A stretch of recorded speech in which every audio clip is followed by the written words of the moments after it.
recognized symbol of excellence in sports entertainment.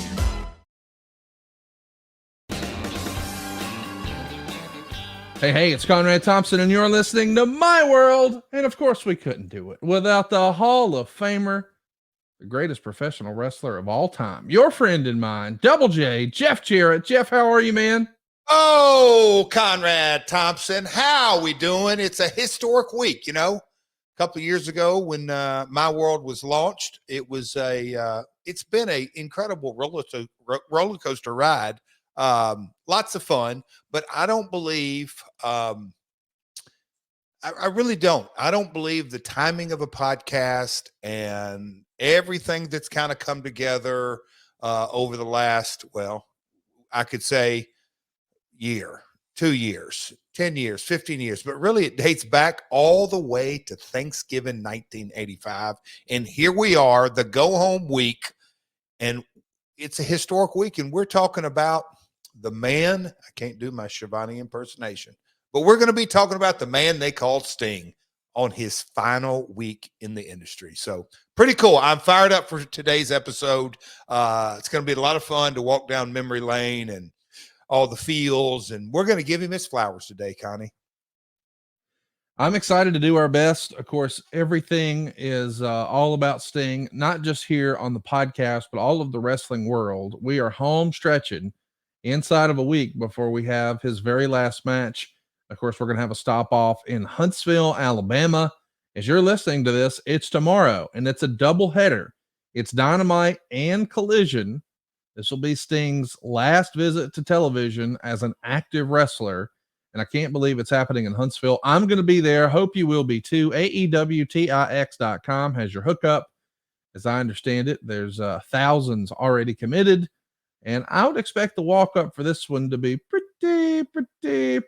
AEWTIX.com. Everybody wants to see Sting. And when I say everybody, I mean everybody. Like my buddy Bart the Butcher down at the Meat Mart in Orange Beach, he hit me up over the weekend and said, "Hey man, are you going to that?" He's making the 5-hour drive to see the Stinger in his last television appearance. Jeff, everybody wants to be there, buddy. I've gotten since the day it was announced, and that's been, gosh, several months ago. Yeah. I am not a regular. I check my DMs and Twitter probably more than anything, and sometimes Instagram, but texts and I know folks that are driving over to Greensboro, many folks in this area, got buddies, fathers that play on Jaren's, that their daughters play on Jaren's basketball team, folks at the gym, got a pastor that's going to make both shows. It's a very, very cool set of circumstances. Don't believe in coincidences, only convergences. I was, on the phone. I've done a lot of phoners and interviews, not just locally in Huntsville, but really quite a bit. I feel grateful that I get included in the Sting press and all the history that goes along with not just myself, but my father. So with my father's passing, I think they like to ask me questions, but kind of the link to my father and how it all started. So it's a big week, man. I mean, if you're a wrestling fan over the last 40 years, this is a special week. And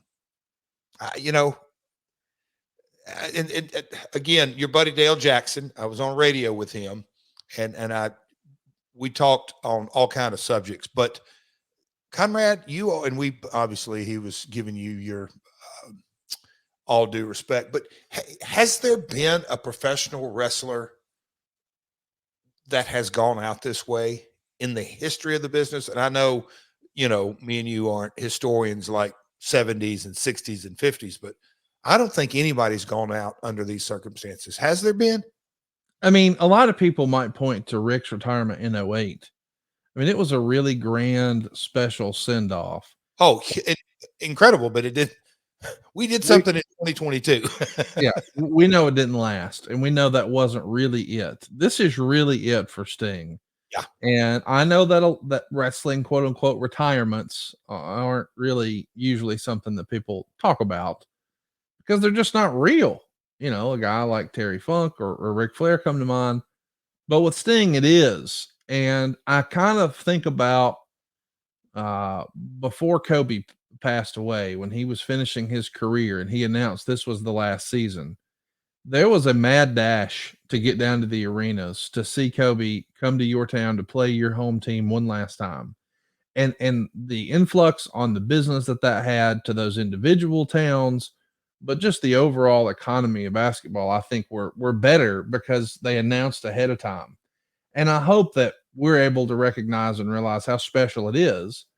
Like tomorrow, man, that's Sting's last visit to Huntsville. Now, will he do a World of Wheels or some sort of Huntsville Comic Con in the future? Maybe, but it won't be the same. There won't be the big set. There won't be any physicality. There won't be a big promo. As a matter of fact, I actually want to ask you about Sting's promo because I really enjoyed it this past Wednesday night and thought it was just a phenomenal promo. But before we do, Double J, Jeff Jarrett, here to tell you a little bit about the nonstop savings happening over here at SaveWithConrad.com. Are high credit card balances holding you down on the card?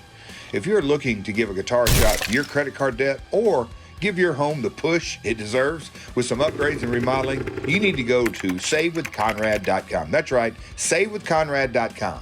Conrad and his team are routinely helping My World listeners save $5, $6, $7, even $800 a month. Oh, did I mention you get to skip your next 2 house payments? Take a cue from the last outlaw, because if anybody knows how to get the bag, it's me.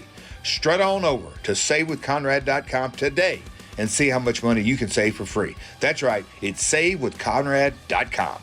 NMLS number 32416, equal housing lender. SaveWithConrad.com. So, what did you think about the Sting promo? I posted on Twitter that I thought it was a more defining interview for Sting in his career. Like, I think we all agree that Sting's one of the all-time greats, and I think that promo that he did was not only my favorite Sting promo of the AEW era, but I would put it up there with almost any interview that Sting has done. And I know online there was a lot of people saying, well, right after Fall Brawl in 1996, and I get that. But when you talk about iconic Sting promos, I think that's going to be on the short list of those identifiable and iconic Sting promos.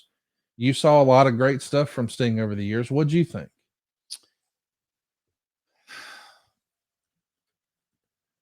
I don't even know where to start, Conrad. I'll just kind of dive off into this, and I'll say it with coming out of the gate. Ric Flair, Jerry Lawler, Terry Funk, Dusty Rhodes, The Rock. When you think about those guys, I think you immediately go, oh man, you remember this promo, Hard Times, or do you remember so-and-so, so-and-so? I don't really think you put Sting in the promo guy. Can he do a great promo? Yes. But I don't think you put him in that category. I think the character has so far transcended anything that he's ever done, any match, any promo. It's just kind of the DNA of Sting, the character. Now, obviously, this is my personal thought, so folks may disagree. But I believe, and I was standing actually right next to Tony when this aired, but Conrad, I'm going to say, and we can get into the psychology and the DNA of it all, I think it's the very best promo he's ever done. I agree. And I think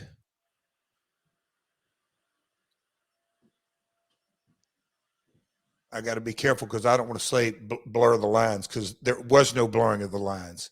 Sting is going through a real life situation with the passing of his father. And when you have those kind of emotions, raw,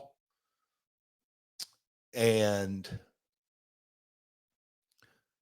he touched on about his own mortality. I've had those exact same thoughts. With the passing of my father. Sting started in 85. Here we are, almost 40 years. The identity of who Steve Borden is, I truly believe that Steve is really ready to close the book on his wrestling career. Now, I may be wrong, but my gut tells me in a lot of ways, Sting and that promo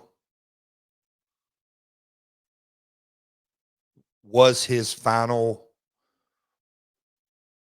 God, that's why I feel this can be kind of be so shallow, but it's like Sting's final babyface promo that was heartfelt. Nobody had to be convinced if he really, really meant those words or if that was a wrestling promo. I think that was directly from Steve Borden's heart that I'm going to bring everything I have. And he's done that over the last 2 years when he wasn't going to be, I'm just going to rest on my laurels. He's kicked ass time after time after time on Dynamites or pay-per-views. And now when you kind of, what are we, 4, 5, 6 days removed from that promo?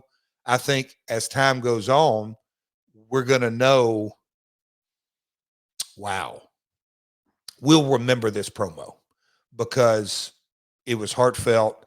And that was Steve Borden talking in a lot of ways to the wrestling universe. Folks, I'm going to go out in a blaze of glory. I'm giving it all I got. I got chill bumps. Not many times do I watch things 2 or 3 times. I've watched it a couple of times and I could feel it. I felt for him, but it's one of the magic moments I really believe that our wrestling industry can create. I said the exact same thing, man. It felt real. It was emotional and it made me feel. And when I posted that, I thought it was one of the all-time great segments. Of course, I got all the crazy wackadoos who were like, oh, this segment was much better. That segment was much better. Okay. I didn't say it was the greatest. I said it was one of the greatest. And he is one of the greatest. And I think as you rattled off all those famous talkers and their famous promos, I do think, and I realize this is less than a week later, but when people talk about Sting 10 years from now, they're going to talk about that promo. People are going to remember that promo.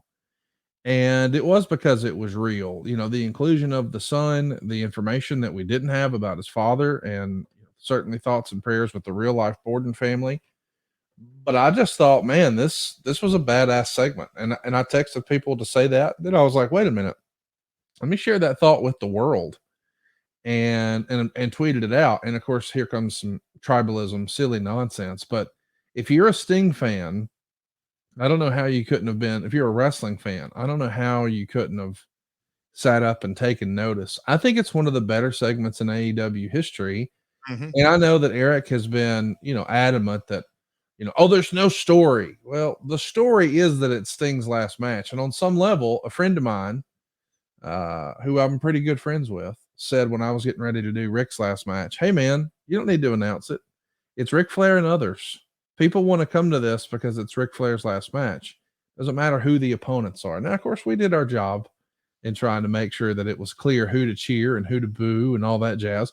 And I'm sure behind the scenes, they're having similar conversations. There's probably old school people who are like, no, I can't lose my last match. And then there's other people who are like, wait a minute, Rick can't lose his last match. I'd probably imagine that same conversation's going on with Sting right now. But I felt like the story is about Sting. Oh, it's not about who the opponents are.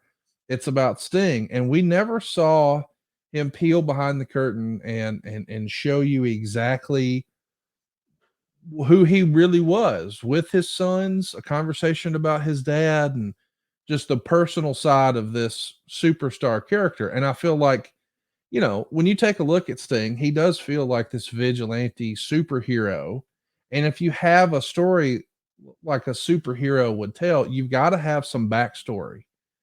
And, there's always a backstory for the Supermans and the Batmans and all that.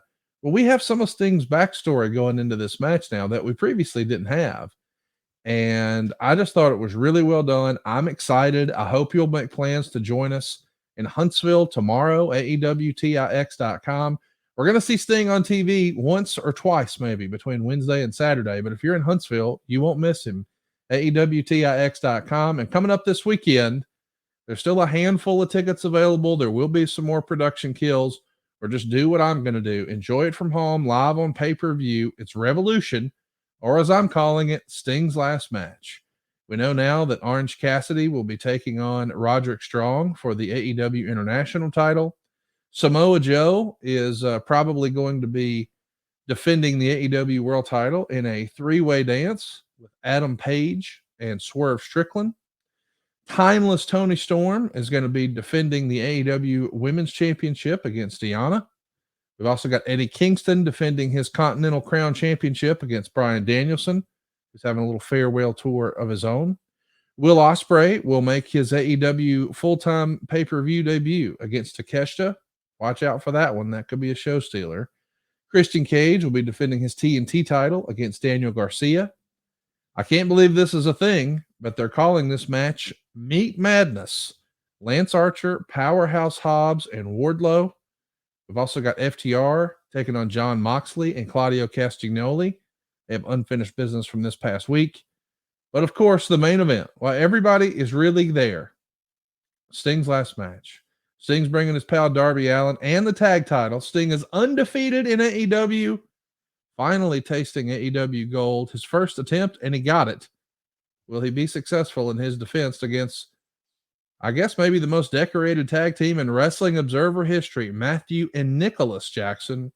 The main event is a tornado tag for the tag straps. And if I know anything about Sting, a tornado tag in the main event, his last match, my man's going to do some crazy stuff, and you want to make sure you're watching AEW Revolution this Sunday. This is as pumped as I remember being about an AEW pay-per-view in a while, and I think most of that is Sting. Well, you know, I was sitting there as you were thinking all that, and my mind drifted in this direction. And Conrad, I know you're not the biggest country music fan, but are you aware of Toby Keith's last performance and the song and the story behind it all? No. Don't Let the Old Man In. No. So I'll if you don't mind, I'm going to tell a little story, but I'll tie it back into Sting. So a couple of years ago, that movie that Clint starred in, and I forget the name of the movie already, but Toby and Clint were playing golf, and I think Clint's in his early 90s, late 80s, early 90s at the time.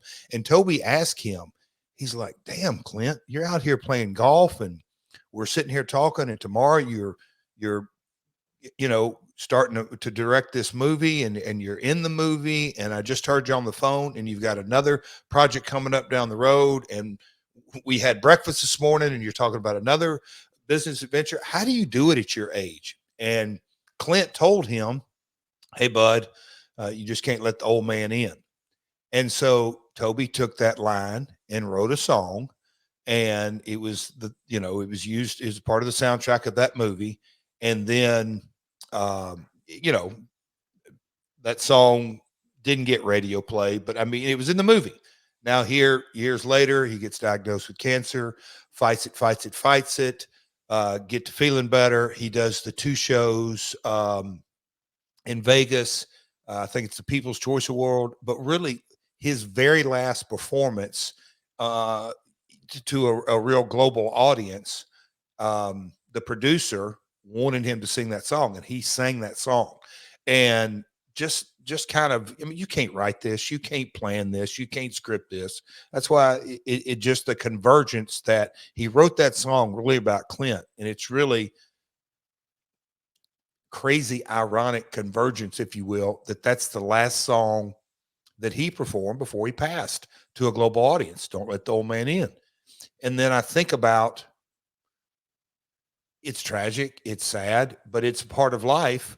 Last time I really had I'll say an in-depth conversation, me and Sting were sitting together in catering, and we had talked about the aging process, my father's passing and what his mother and father have been through and just other things. And I won't get into all that, but we had kind of had that in-depth conversation about the transition of life. And, you know, neither one of us is spring chicken. He's got a few years on me, but just how the timing of it all. And his dad passes away, and I don't want to get too out of bounds here, but just the emotion he felt, because Sting he's given his life to this industry. So his last promo and the timing of it all, I just think life, if you can kind of take a step back and take it all in and just kind of let life happen on life's terms, it can really be a beautiful thing. The name of the movie you're talking about is The Mule. Go out of your way to see Clint Eastwood in that movie, The Mule. It was pretty good. And I certainly am going to go listen to Don't Let the Old Man In. I saw the movie, but I was thinking you were going with another Toby Keith song. Ain't as good as I once was. Yeah, I thought that's where you were going, because when we were doing Sting's last match or Rick's last match, I was thinking, hey man, maybe we should reach out to Toby and get him to agree to let us use that as a soundtrack for one of Rick's training montages. But I love that you were able to sort of stitch it all together there, you know, talking about your friend Toby and your friend Steve. Yeah. Watch the YouTube video of him. I'll get choked up thinking about it. That video, now in hindsight, it is powerful knowing that's the last time he stepped on stage. It is a powerful, powerful piece of video to watch. Let's give Jeff just a minute here, and let's tell you how to make sure that we're checking in on those New Year's resolutions. I mean, 2024 is here in full swing, and that means it's time to do a little check-in with our friends at Manscaped. Here's a little news flash. It's never too late to level up your grooming game and keep your bush tamed. Manscaped's new Lawnmower 5.0 Ultra is every man's cheat code to look good, feel good, and turn the page on confidence this year. Whether you're going for a trim or that clean shaven look, this trimmer has you covered. Trusted by over 10 million men worldwide, now is your time to get a grip on your grooming with our exclusive offer. Go to manscaped.com, use the code MyWorld. You'll get 20% off plus free shipping. The ball has dropped, but don't drop the ball on your balls. Introducing the MVP of 2024, Manscaped's 5th generation lawnmower. Not just a trimmer, it's your grooming sidekick. Equipped with 2 skin-safe blade heads, a standard one for taking a little off the top, and a new foil blade to go smooth wherever your heart desires. It's like having a personal stylist at your fingertips, or, well, wherever you need it. Did we mention it's waterproof too? Because a trim in the shower is the only way to start the day. And for my men who want the full grooming experience, look no further than Manscaped's Performance Package 5.0. Inside the kit, you'll get the trusted lawnmower, the handy-dandy ear and nose hair trimmer, and all the essential aftercare products like the Crop Soother Ball Aftershave Lotion and Crop Preserver Anti-Chafing Ball Deodorant. Yeah, deodorant for your sack. Bet you didn't know you needed that. As a gesture for the new year, they're even throwing in not 1 but 2 free gifts, the Boxers 2.0 and the Shed 2.0 toiletry bag, because they know how good and well you're rocking those boxers from high school. Let's face it, resolutions may come and go, but a well-groomed you, well, that's here to stay. Thanks to our friends at Manscaped. Over the weekend, I actually got a tweet from someone who said, "This is the best beard trimmer I have ever used." It's the real deal. And if you're rocking facial hair, man, they got you covered. And, well, they got you covered downstairs too. Everything you're looking for, ear, nose, face. If it's for dudes, Manscaped's got you. Get 20% off plus free shipping with the code MyWorld at manscaped.com.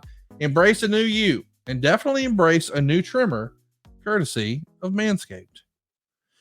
So, Jeff, our topic today is Sting. And man, there's so much to talk about.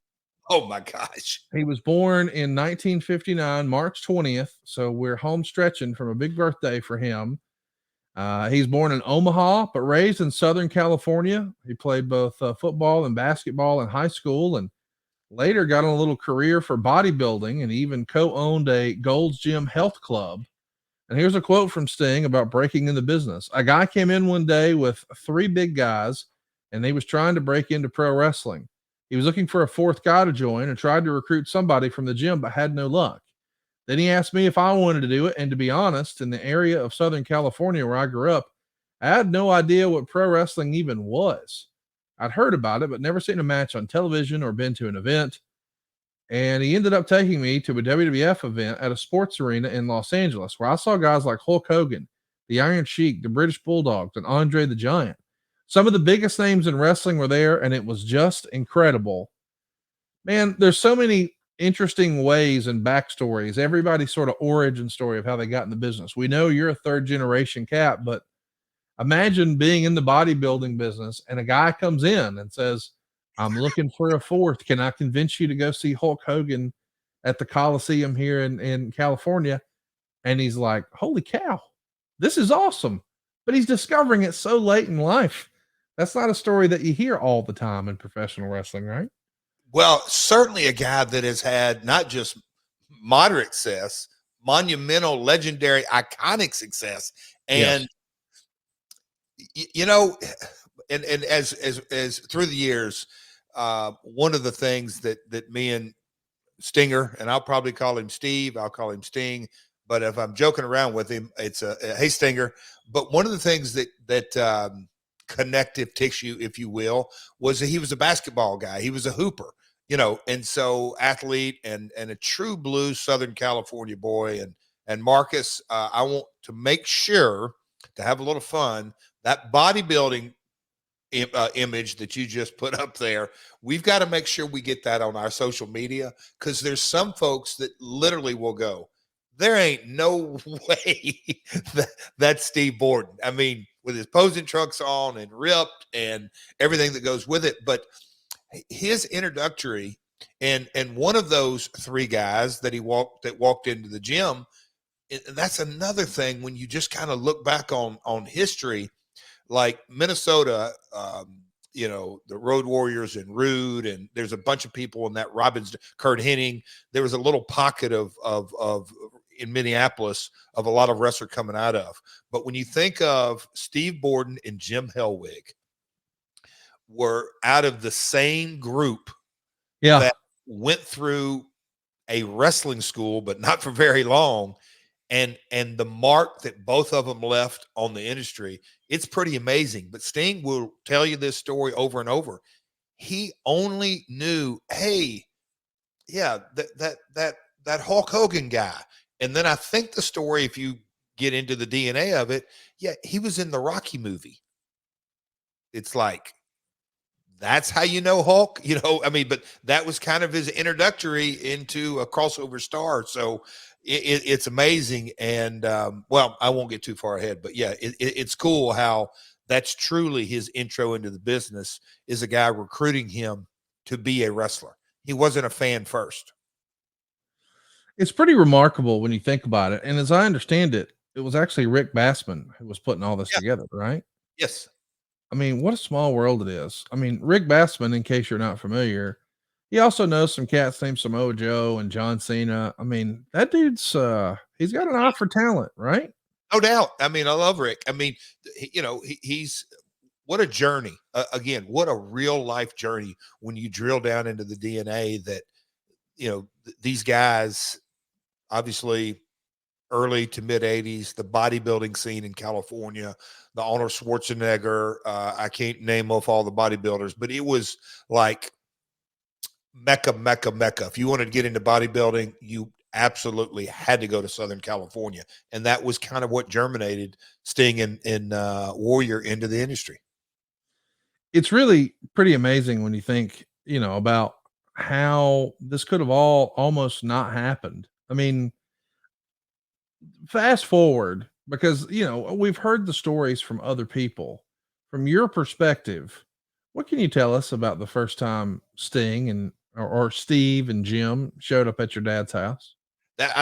Look, I've told this story a couple of times as of late, but through the eyes of a young Jeff Jarrett, I'm a skinny kid playing basketball in high school, and it's Thanksgiving Day, and a knock on the door. And the way my dad's house was, I was my bedroom basically was above the kitchen. So downstairs they're cooking, getting ready for Thanksgiving and everything. And our knocker on our door was super loud, and I heard it, and I'm like, wow, somebody's anyway. So who's here early?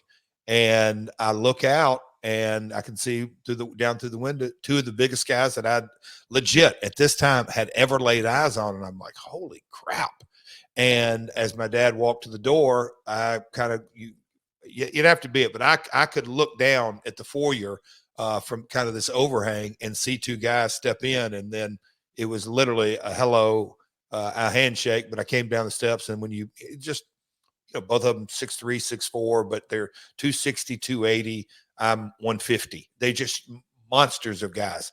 That was all of my introductory of hello. But 85 of Thanksgiving, 85 was the first time I met him. And the story goes that Rick Bassman, but the four of those guys, they sent out pictures, pose shots, fresh in wrestling school, and they sent them all over the country. And Power Team USA or something like that, right? Yep, Power Team USA. There you go. That's the photo, right? It's just unbelievable. And my dad, and it's cool that you brought this up. Look at Rick Bassman in his skinny little tie. I mean, it's so early 80s kind of look. But my dad, I mean, that looks like they look like villains. He looks like the evil boss, and then those are his henchmen from some 80s movie, right? But how fate happens. My dad looks at the photo, and I think the story goes Jim Hellwig was the one on the phone calling my dad, and saying, hey, we would like an opportunity. And my dad's like, hey, we run a territory here. Those guys didn't know what that meant by running a territory. And all they knew is it's a promoter. Can we get some work? And my dad's like, I can't take all four of you guys. I can only take two. And they said, well, who do you want? And in that picture, it is exactly as my dad recalled it. I'll take the two on the left. And that is exactly how Steve and Jim got their first territory. They got in the car and got their lots of food, as bodybuilders were, and their wrestling boots and wrestling tights and a couple suitcases, and they drove across country to start into the industry. And little to no experience, certainly hadn't worked any territories. And that's literally how Jarrett and Steve Borden started their lifetime of a friendship and working relationship. So since that happens on Thanksgiving 1985, a quick little Google search from our friends over at thehistoryofwwe.com. Shout out to Richard Land, who helps us here behind the scenes as well. It looks like that show that he talked about going to was September 18th, 1985 at the Sports Arena in LA. 16,000 fans, absolutely sold out. On that card, the undercard, the second match on the show, Randy Savage and Mr. Wrestling #2. Somewhere in there, we got Corporal Kirshner with Moondog Spot, Adrian Adonis in there with George Wells. The Bulldogs, Terry Funk was working with JYD. Steamboat was working with Morocco. And the main event was Hulk Hogan and Big John Studd, but they were actually filming parts of that to air in an episode of the A-Team. So it's no wonder that you see all of that and you get enamored with it. I just think it's interesting too. You take a look at how many of those guys came through Memphis, whether it was Savage or Moondog or whatever. So it makes sense that they would actually show up there. When what was your first impression of meeting the real life Steve Borden before he became Sting the wrestler? I mean, meeting him, it was a hello. And I'm sure my dad probably either gave me the eyes or I'd gotten the eyes enough to, all right, go back to your room.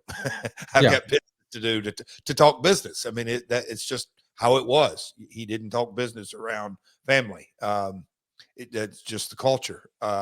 So, I mean, that was a hello. And then, I go back to playing my basketball and all that kind of stuff. And so they started in the territory, and it wasn't until the summer of 86.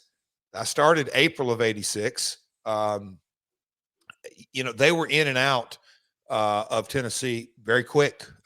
It's amazing. And look, my dad likes to tell this story that he gave Warrior and Sting their start. Yes. Okay, but hold on, because his self-deprecating humor, he's also the one that he fired them both. Yes. He fired them both, and then here's the ascension of those two guys in the business. They were both on top in the industry, Sting in WCW, Warrior in WWF, within 24 months of getting fired in Memphis. Think about that, Conrad. It's pretty amazing. It is. Yeah, and look, our old buddy Dutch, he managed him just in the Tennessee territory. It's a God. By the way, what we're looking at there, we should tell everybody, Sting was originally using the name Flash, and Jim Hellwig was originally using the name Justice. They called themselves the Freedom Fighters, and they weren't getting over right away, so they turned heel with their new coach, Buddy Wayne. Now, if that name rings a bell and you're not sure how you can't place it, that's Nick Wayne's dad. No, not this one. This is a different one? It's different. This is you remember Nightmare, Danny Davis, and Ken Wayne? Oh, okay, gotcha. That's Ken's dad, Buddy, and so Buddy was their coach on Memphis TV because he was a big, heavy-set guy. But I'm coaching these two big bodybuilders. But got it. Buddy didn't make the towns, didn't make the loop. He promoted shows in Mississippi, Arkansas, West Tennessee. But Dutch did make the loops, and Dutch is the one who transformed them. He was coach. They were big baby faces, freedom fighters, and in the Tennessee territory, it was built on, pardon the pun, nonstop action. Lawler, Dundee, Yes. In the mid 80s, rock and roll, Fabs, sheep herders, moondogs, nightmares. The tag action was actually even more fast than the singles. It was really, really well. Jim and Steve, they were too green, not ready, and certainly would never work that kind of upbeat, fast style at this stage of their career. They switched them heel. Dutch could talk for them, and Dutch is a movie guy, and he watched that movie, The Blade Runners, and he changed them from the Freedom Fighters to the Blade Runners, and that's the look you're seeing right now on the YouTube feed. But what a damn journey. Very, very quick. Dutch has a quote. He says, I was in Memphis when Sting and Warrior came through into Memphis, straight out of school in California. They drove all the way from wherever the school is, all the way to Memphis. These guys were the worst of the worst. They didn't know how to lock up. They didn't know anything, and they gave them the name the Freedom Fighters. I gave them the name the Blade Runners. There was a movie out called Blade Runner, and I said, let's just call you the Blade Runners. And I managed them for like 2 weeks, and they were killing my heat. They started in Memphis, and they were just god-awful terrible. They weren't even that good. And we'll actually tweet out a link to their debut, the Freedom Fighters debut, because it's actually posted on YouTube. Yep. So if you haven't already, follow us over on Twitter at MyWorldPod, and we'll make sure to post that link.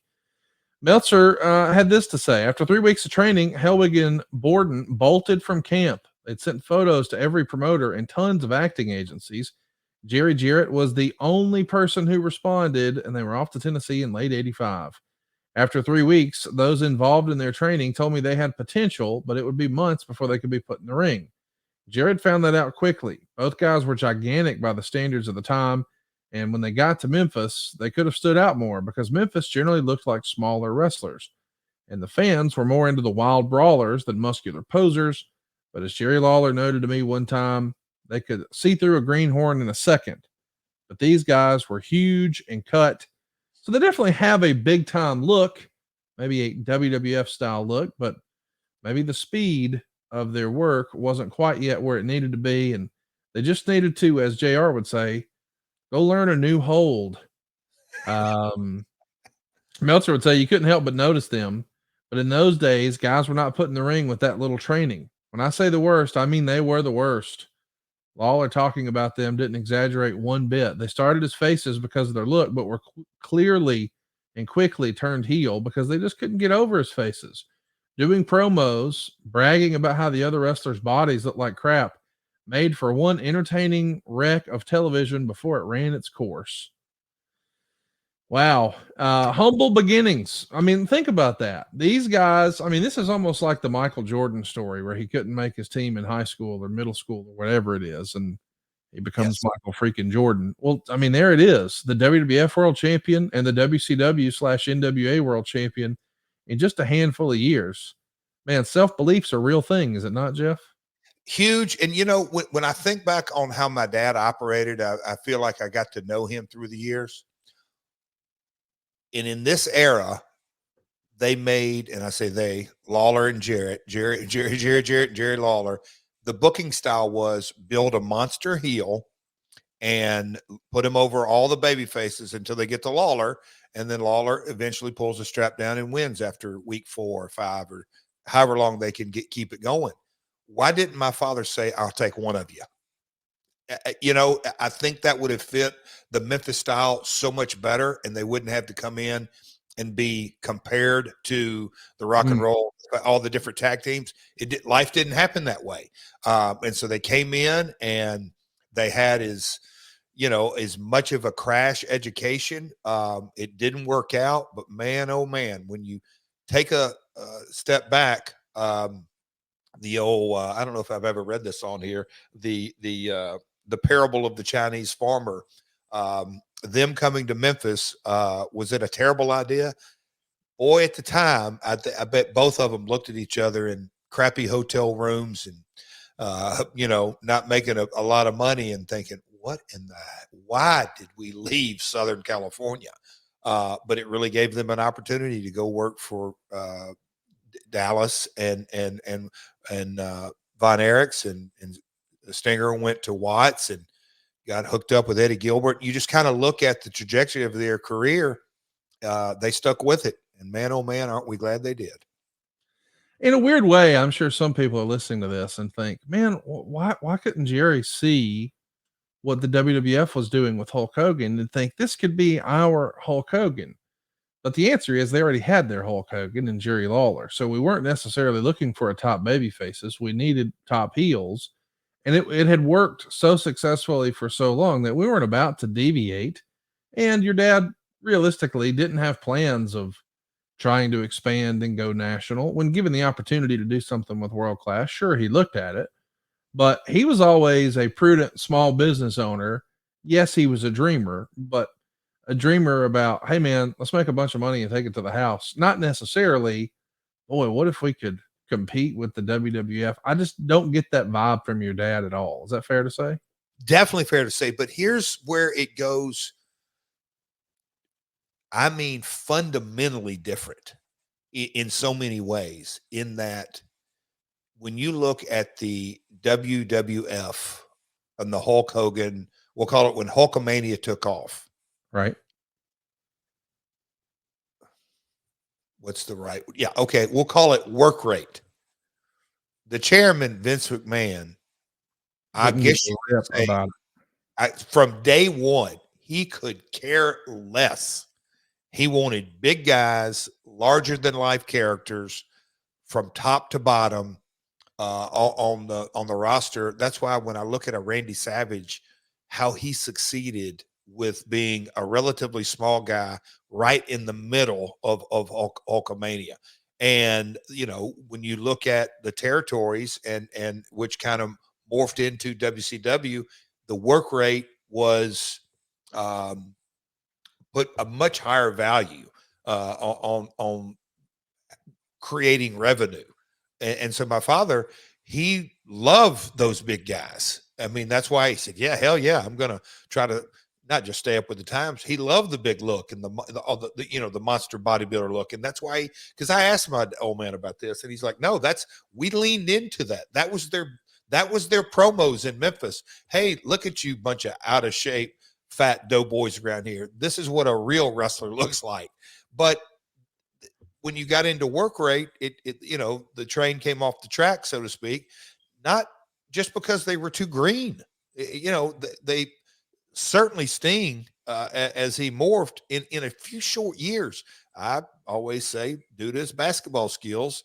I mean, you look at this is, early 86. He steps into the ring with Flair in 88. That's only 2 years. And he goes a 45-minute draw on TV. I'd say my man picked up his skill set pretty damn quick. Yeah, I mean, listen, when you're an athlete and you have that self-belief, it happens. And one of the things, as you were laying out, Vince never cared about work rate. I almost sort of reconcile that in my mind to say, well, Vince was a promoter. Oh, Whereas your dad was a wrestler who became a promoter. Booker. Yes. But Vince was a promoter.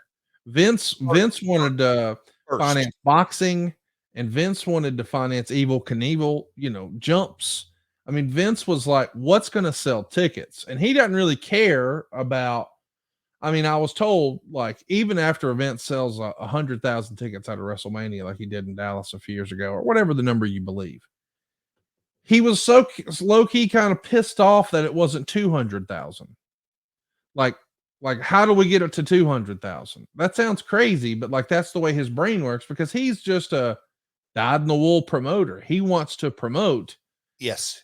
At the core. Yes.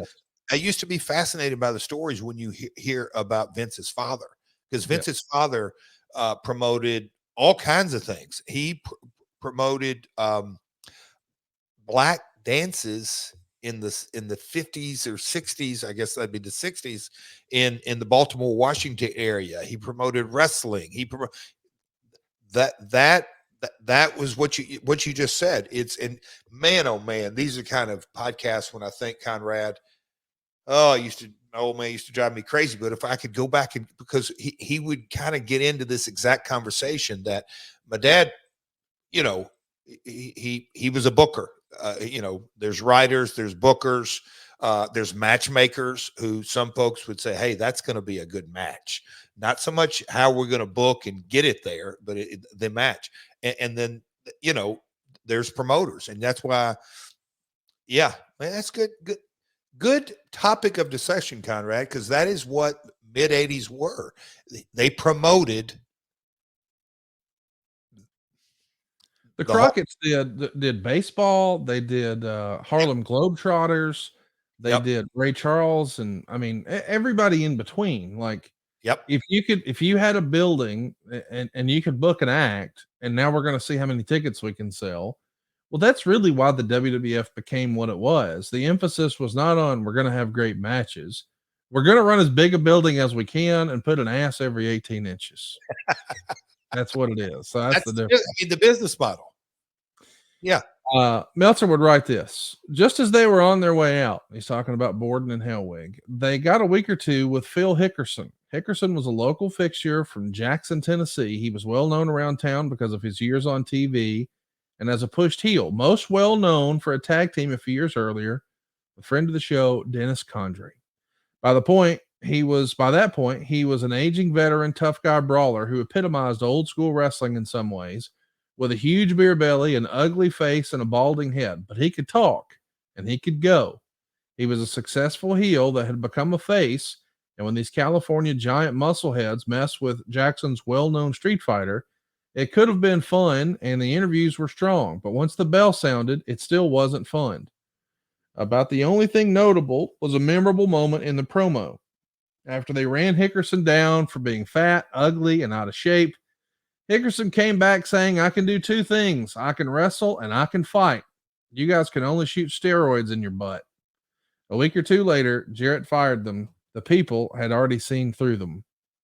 Had you heard this story before? Do you think that was a controversial moment? Or promo, or was that just what we were doing in the 80s? So I've never heard now I know Phil Hickerson well. Some world-class USWA people might remember him as P.Y. Chuhai. But Hickerson was a West Tennessee boy, just described. Big old heavy set, beer belly, but man, what a bump taking. He knew exactly how to get heat. And when I try to describe guys, and I'm not the movie buff like you are, but character actors that may not be the leading man, if you will, with Hollywood looks, but as far as knowing your role and knowing how to draw money, Phil was it. But my God, he could talk his ass off. So it doesn't surprise me that was said, but you just think about mid 80s, that coming across Memphis TV at 11 a.m. on a Saturday morning. You got to chuckle with that. I hadn't heard that story though. That's hilarious. Of course, we know they move on to Bill Watts UWF, and that's where Borden is going to transform into Sting, and Warrior is eventually going to leave, and Sting is on his way of sorts. So the tag team breaks up here with Bill Watts. We know that Jim Hellwig's going to cruise over to World Class and become the Dingo Warrior. Sting's going to stay put here with the UWF, and before you know it, the UWF is purchased by Jim Crockett Promotions. And now that means he's going to be wrestling on TBS, national television.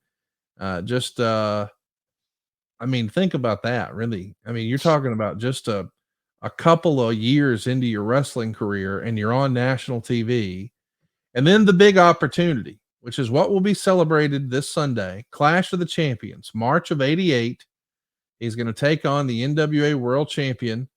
They go to a 45-minute draw. I know there were people with stopwatches who say it wasn't exactly 45 minutes. Whatever. Theater of the mind. We went heads up with WrestleMania. Let's not forget the prior November, WWE created Survivor Series out of thin air to sabotage Starrcade. Fast forward a couple of months, Dusty books the Bunkhouse Stampede. And the pay-per-view providers don't let Vince do what he did with the Survivor Series. So instead, he does create another event, but offers it on free TV to make sure nobody watches that Bunkhouse Stampede. And that became known as the Royal Rumble. So now Dusty and David and certainly Jimmy are pissed. And they think, okay, you're going to put WrestleMania on pay-per-view. We're going to TBS and we're getting a special. And we're going to have our NWA World Champion, our biggest draw, Ric Flair, go out there in the main event with this bright, neon, young superstar on the verge of becoming a megastar. Sting was a made man that night, and it all happened heads up with a WrestleMania. Talk about faith and confidence from the coach, whether we're talking about Dusty or Jimmy or Rick for that matter, to put Sting in that spot at the Coliseum in Greensboro. And even crazier to think, there's going to be a multiple of people to see Sting's last match compared to what was there at that Clash in 88. Isn't that crazy to think about? The whole thing is surreal. Now, I don't want to miss this point. Conrad, I don't think we've done a podcast where I did a little research before I received the research. Have you ever done that? Hell no. You already know it. But anyway, so Conrad, I'm going to kind of give you my perspective on this. Sure. Kind of look, they're two different human beings. I'll say this with all due respect, and another one of your podcasters, or a couple, but I know another one of your podcaster probably says it a little bit brutally, more honest than me. I don't think you'll find anybody that has a bad thing to say about Sting. Is that face? Oh, absolutely safe to say. I've never met one person who had a bad word to say about Steve Borden or the character Sting. Have you ever met someone that's maybe had a bad word to say about Jim Hellwig? I've never heard anyone say a nice word about him. and that's unfortunate because he was one of my favorites as a kid. But so kind of, I'm gonna throw this on you diplomatically. Yeah. No, when I look at their careers, and I like to give my dad credit. He picked the two, but when you kind of look at, they both were let go and then they both went to Watts. What an integral role riding in the car and being on camera Eddie Gilbert was to Sting. Well said. Well said. I just think on, and look, we don't travel like we used to. And look, I'm not trying to go back on yesteryear, but I know what an education I got 6 or 7 nights a week riding in the car with old timers and talking. And even when I got to the WWF, riding in a car with Scott Hall and Kevin Nash and different folks. I did runs with Fuji. I did runs with Mike Rotundo, all kind of different, veterans, and you just hear different stories. And I was always, heck, you can tell on the podcast, me and Conrad, it's just in the DNA. I like to kind of learn like that. Well, I think Sting's a lot like that in his formative years, that Eddie took a liking to him, saw dollar signs in him in multiple ways, but the amount of education that Sting got, that was psychology, not so much he had the athletic ability, but him being able to tie the pieces. My gut tells me Watts didn't want to deal with him, didn't have room for him, sent him to Dallas. I'm not sure that Dallas didn't have, their circuit was different, and I'm not sure who his mentor was, and I'm not real sure how Jim progressed from a psychological standpoint in the wrestling industry, learning the ins and outs, learning the nuances, learning the timing, learning all the specific things that you really got to figure out. Now, God took care of him, and he went up, and his body sold to Vince and the Ultimate Warrior, and the rest is history. I'm just saying, for Sting to be prepared for a 45-minute draw, I think you've got to give credit to those Watts years, specifically Eddie Gilbert and others. And then you just said it. When they're looking at that roster and they're going to go head up against Mania, and this would have been Mania 5 in 4. Atlantic City, 4 in Atlantic City still, but yeah.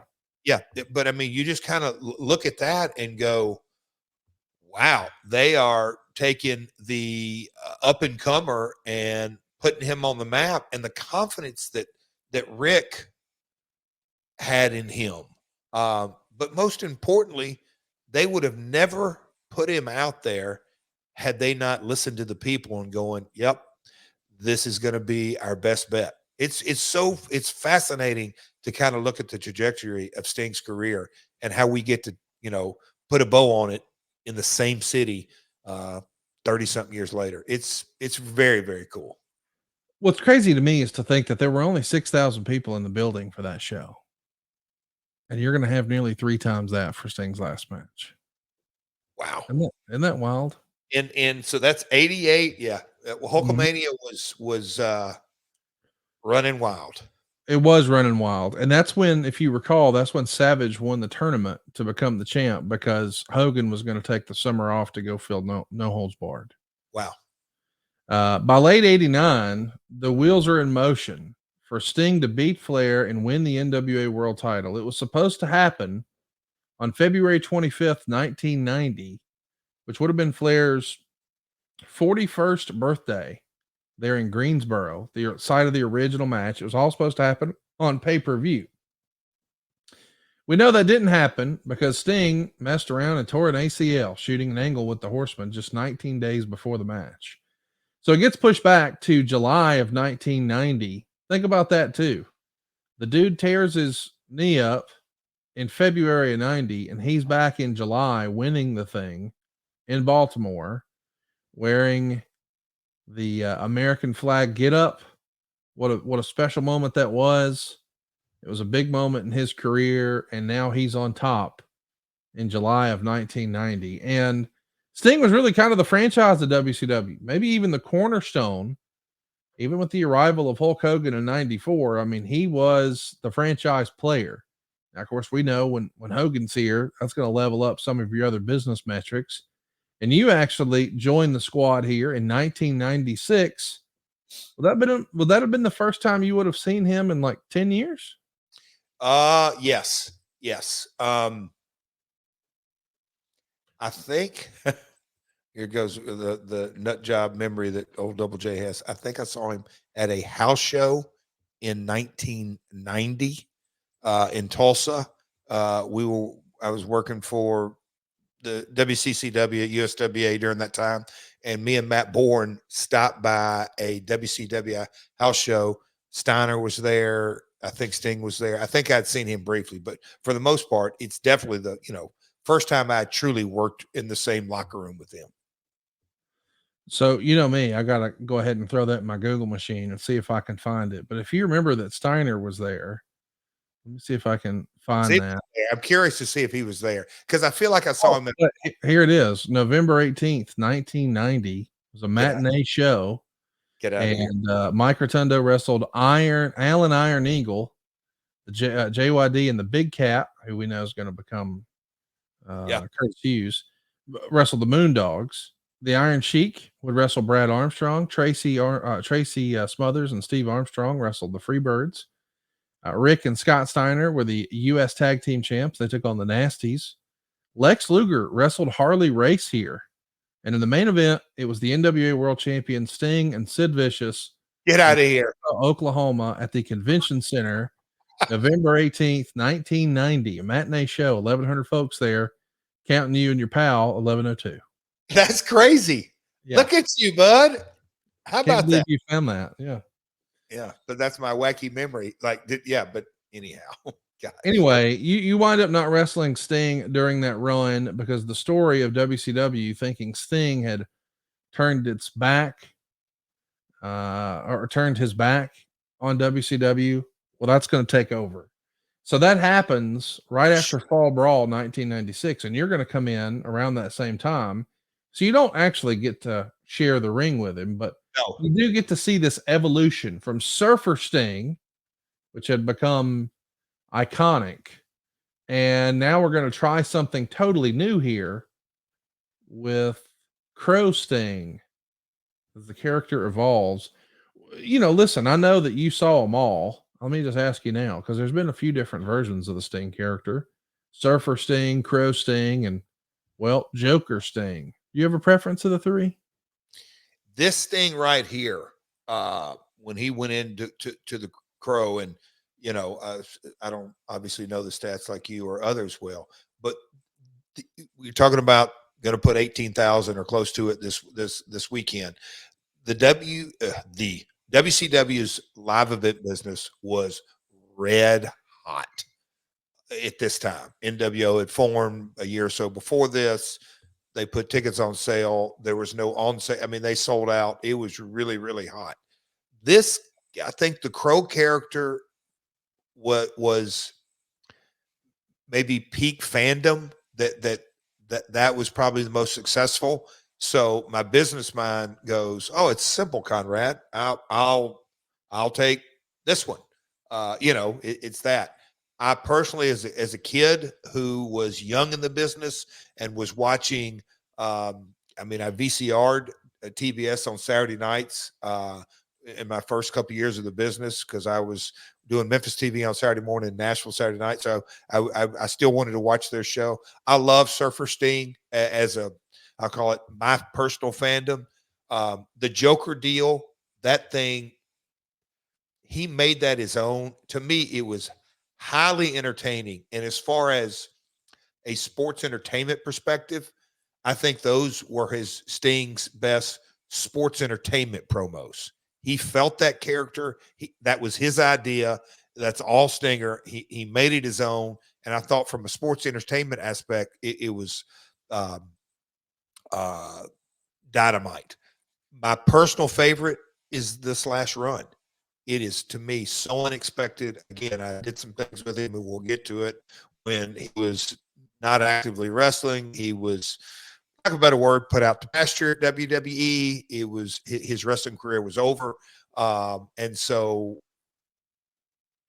me sitting at home and being the wrestling junkie that I am and hearing, oh, Sting, is that, I got to watch, and him debuting on Dynamite.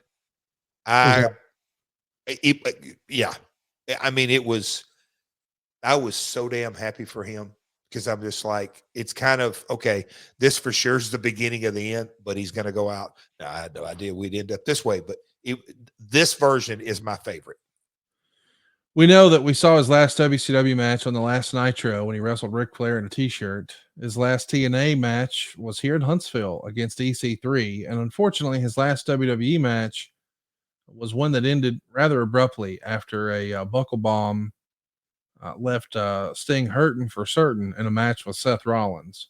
So the idea that wasn't the last time we saw Sting, and we got to see one more run, I'm so happy that we got it. And maybe you're feeling like a kid again and you're ready for one last run. Can we recommend Blue Chew? I'm going to tell you, whether you love Surfer Sting or Joker Sting or the Crow Sting, this is going to have you standing up, beating on your chest, going, "Ow!" Check it out, BlueChew.com. It's a unique online service. Same active ingredients as Viagra, Cialis, and Levitra, but a chewable form and a fraction of the cost. The process is simple. Sign up at BlueChew.com, consult with one of their licensed medical providers, and once you're approved, you get your hookup in a few days. The best part, it's all online. You get to skip the trip to the doctor's office. No uncomfortable conversation. You don't even have to wait in line at the pharmacy. It shows up directly at your door in a discreet package. Did I mention it was made in the USA too? Yeah, the old red, white, and blue chew. Blue Chew wants to help you have better sex. So discover your options at BlueChew.com. Let's chew it and do it, shall we? Here's a special deal for our listeners. Try Blue Chew free when you use our promo code MyWorld at checkout.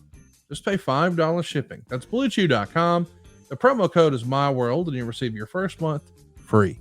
Visit BlueChew.com for more details and important safety information. And we want to thank Blue Chew for sponsoring today's podcast.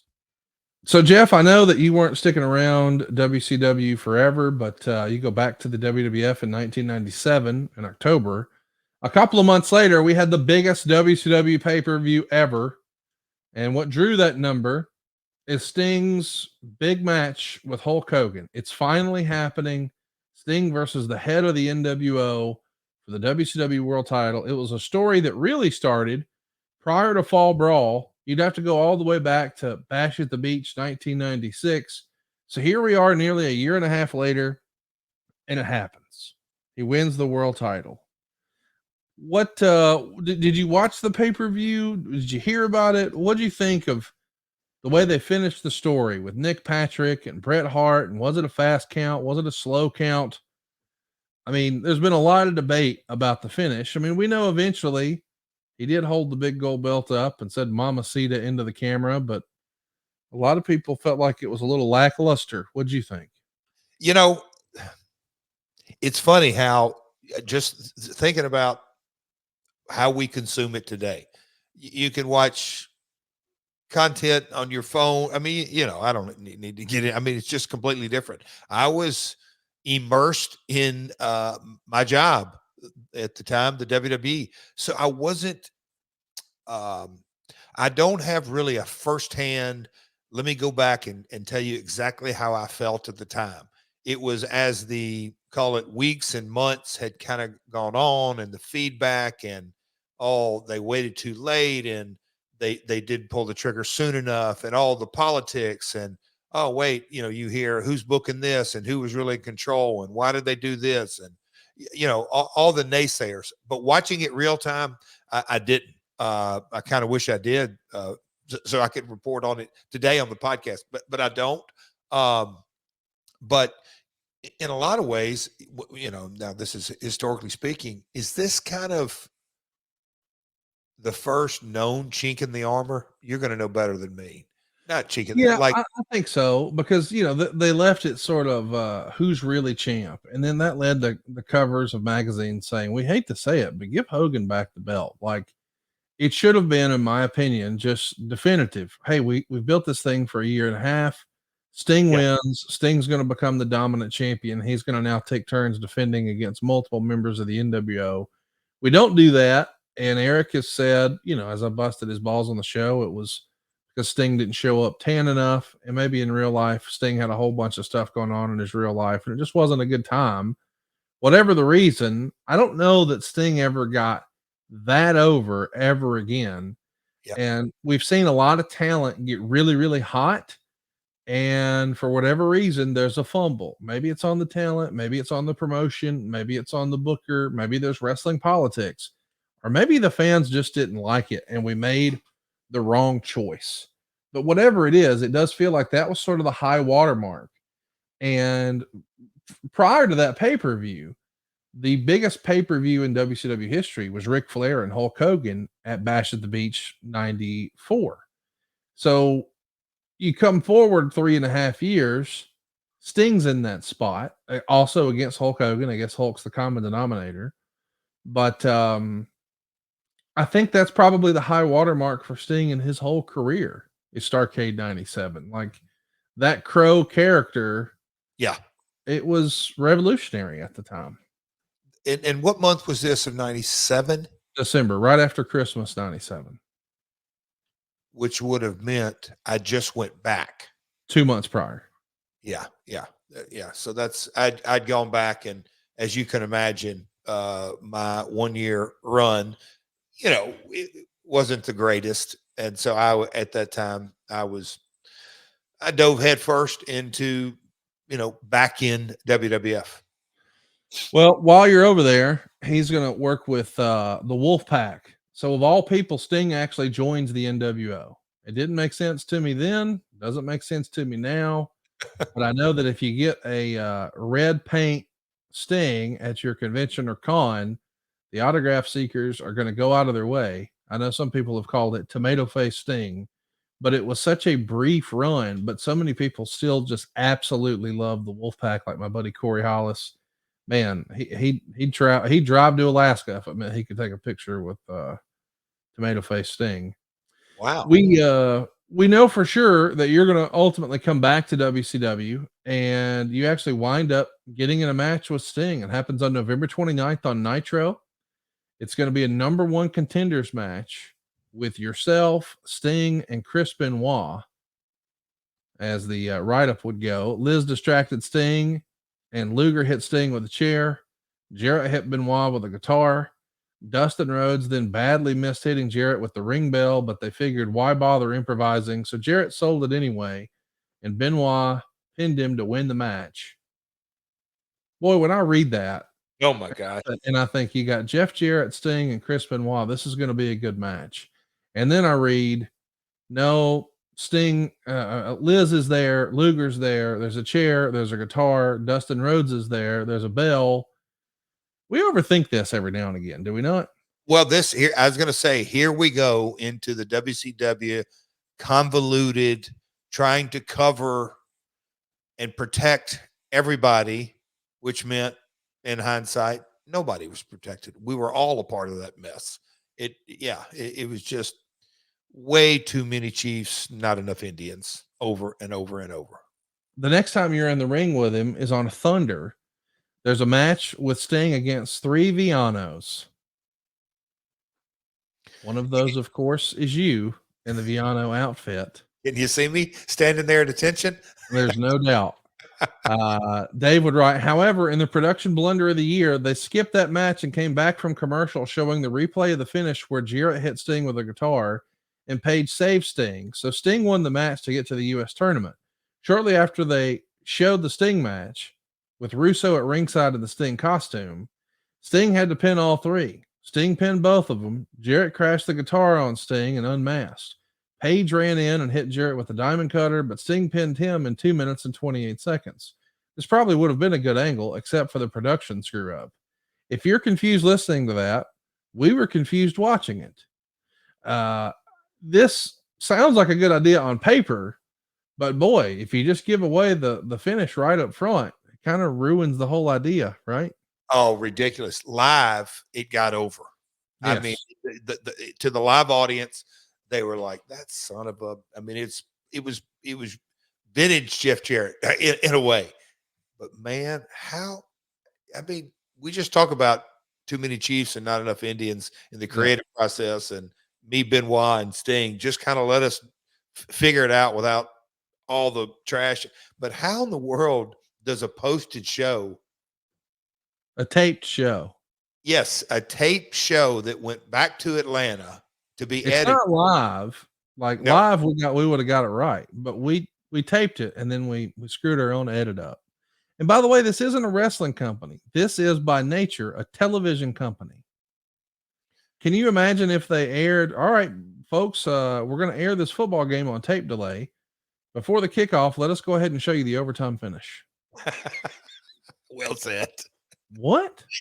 Yes. I can't do that. Exactly what happened. Your first singles match, May 8th, 2000 in St. Louis. You're going to wrestle Sting 5 minutes and 34 seconds. Fans were looking in the wrong direction because they're expecting a big run in. I mean, everybody is waiting on a run in. And in reality, it doesn't happen. Vampiro comes out from under the ring and pulls Sting down underneath. Meltzer would say, next was the collective groans, which came from a crowd that hates the finish, not in the way that draws money for the next show, but the way that tells them the next time they come to town, they're going to have to give away a lot more tickets. Sting came up from the hole all bloody, and Jarrett pinned him. Man, I'm sure at this point you got to be like, all right, we had a three-way dance where Liz and Luger and Dustin were interfering with weapons. Now you had me dress up like a luchador and you spoiled the finish. Can I just get a regular match with Sting on TV? Nope. Here comes a vampire from under the ring, and he's going to drag him down underneath and come. You became less of a wrestler and more of a stuntman in a B television show here, it feels like. Pal, and if you just watched the first 5 minutes, the whole match was what, 7 or 8? I mean, it wasn't long. Sting came with his work boots. I mean, I loved working with him. Sting, it was for a TV main event. That was at the TWA Dome when I think about that. But I mean, he came ready to go, and we, for the time allotted, we put on I thought a hell of a match, and then get in, rinse and repeat. Another convoluted, over storytelling set of circumstances that, again, it's in the TNA days, we battled the business structure of serving two masters. There was no balance, pay-per-view or television ratings. And in WCW during this era, it was completely sacrifice, I'll call it work rate, and go 100% character development, if you will, or story. And that goes back to the conversation we just had. Vince Sr. was a promoter. His son became a promoter. There's creatives. Vince Russo's a writer. So that's what his comfort zone was. And so he wrote stories.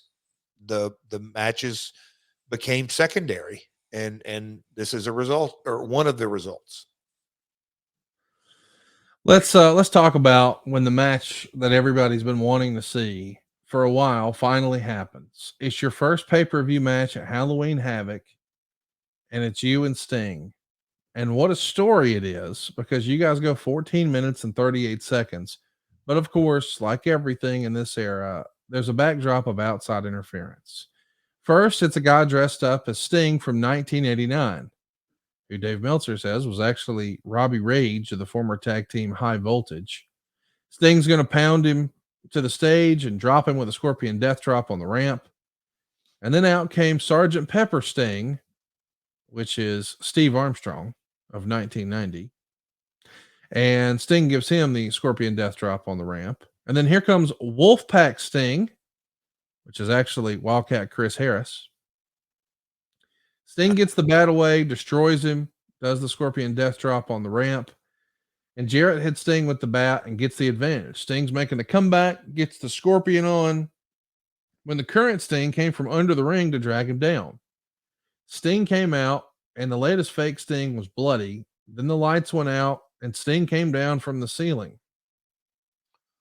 As Sting is beating on imposter number 5, his wig comes off, and he was badly balding. The joking on commentary, this is a 70-year-old Sting from the year 2025.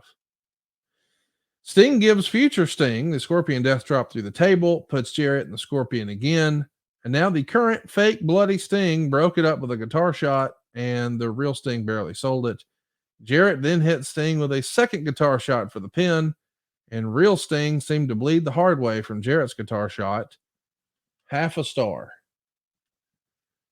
Was this the Ghost of Christmas Past wrestling match? How about just Sting and Jeff Jarrett? I don't know. Wrestle a freaking match. So this was so disappointing at the time, because hearing it back is just as bad as it sounded originally, because it was just too much. Again, way too much story. So if we rewind, about a month, and when I, again, going through the research, and I thought about my career and my opponents through the years, Conrad, I've wrestled Sting in Australia, New Zealand, United States, Canada, England, and Europe. I don't think I've had any one opponent that I've wrestled. I mean, I think I've wrestled Sting in Scotland, just in Germany, all over. The Australian reason I bring that up, the Australian TVs is when I dressed up as Surfer Sting, and we went down that road of the historical perspective, if you will. And the people live, when I came out in Australia with the look that you're currently seeing on the YouTube link here, it got a huge babyface pop, and then they realized, oh, son of a bitch, that's Jeff. That got traction that night. Well, fast forward to Vegas and Halloween Havoc, as you just read, 5 or 6 versions of Sting. It was overkill. And again, just way, way, way too much character development within the match. It neutered it, because by the time we got to the finish, the people were like, yep, it's over. Thanks for the story. We saw that in Australia. It's just crazy that they had so many of these opportunities. Your final match together in WCW is the Nitro from November of 2000 from the United Center. I know you're a big basketball fan, and we saw Dennis Rodman there last year, and what a cool moment that was. But as a basketball junkie yourself, wrestling in the house that Jordan built against Sting, pretty cool. It's going to be Jeff Jarrett and Scott Steiner taking on Sting and Buff Bagwell. Finish would see you hit Bagwell with a guitar. Steiner's using the recliner.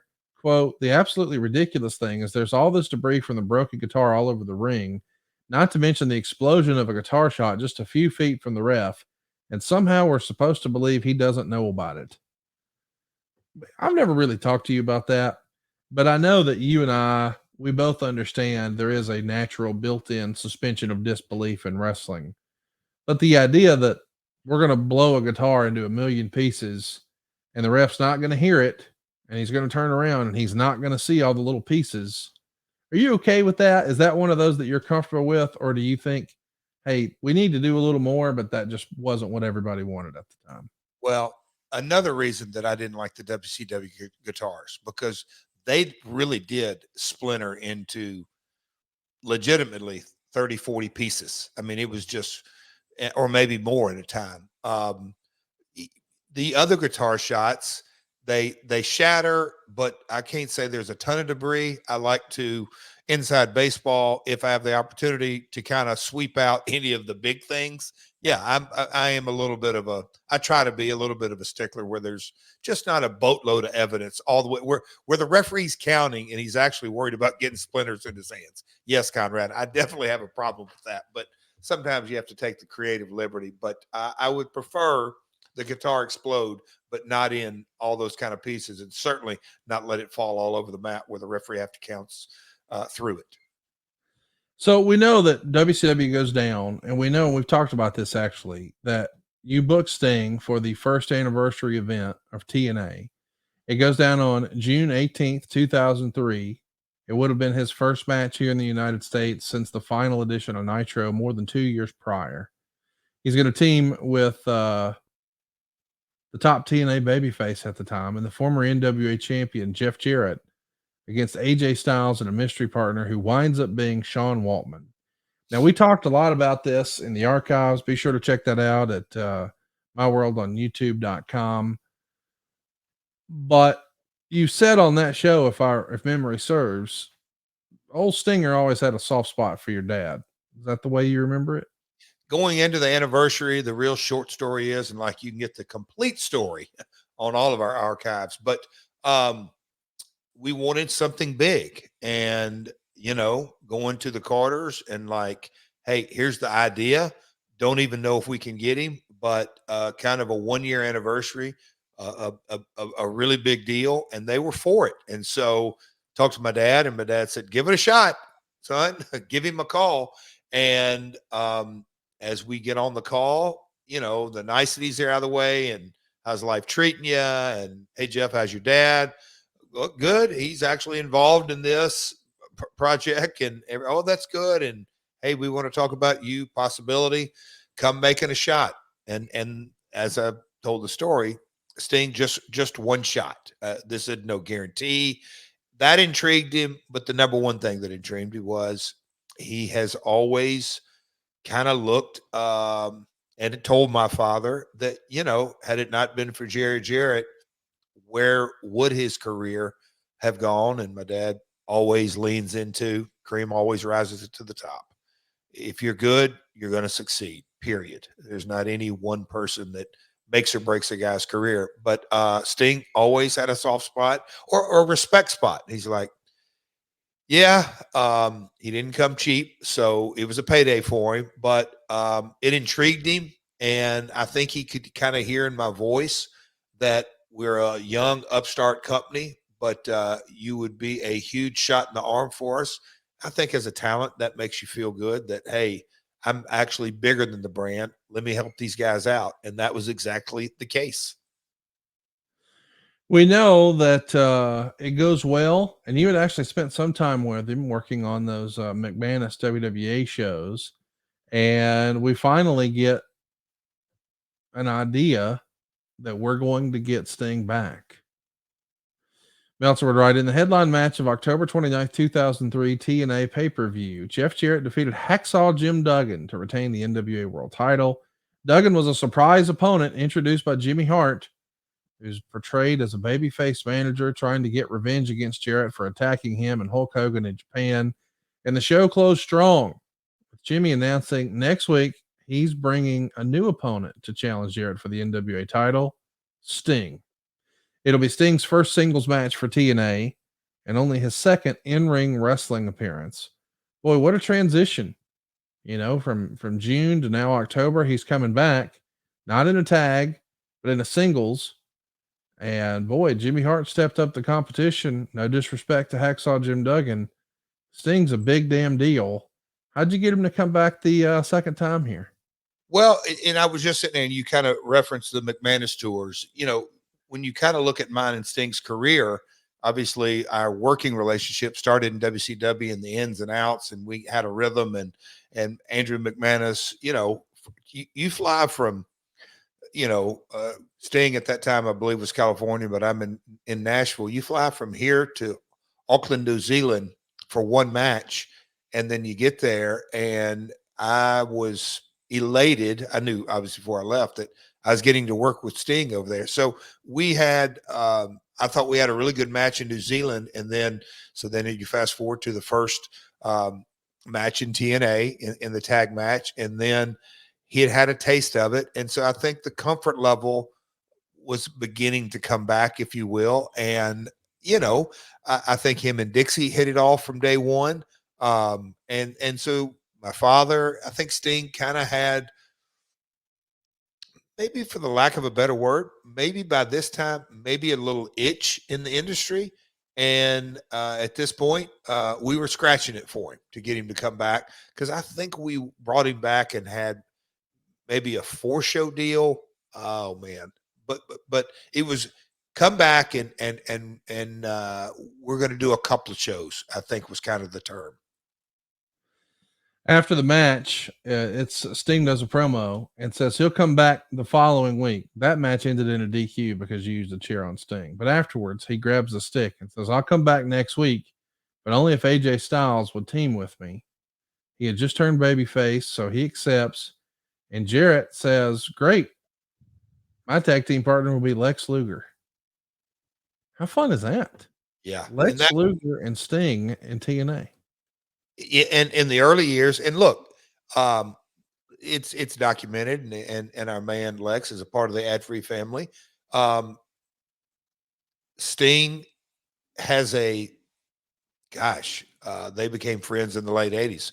They were business partners. The main event, you hear Sting when he first started, he was, into bodybuilding and the gym business. And then for years in Atlanta, him and Lex were business partners through Lex's motorcycle accident and the ups and downs. And again, they were business partners outside of wrestling. And Lex had, had a tough time. And so Sting was incentivized on one aspect. Hey man, why don't we get Lex in here for a match? And I think he understood kind of he knew AJ by this time. And so there was a comfort zone, me, Lex, Sting, and AJ. So it kind of worked out that way. It's a pretty cool deal.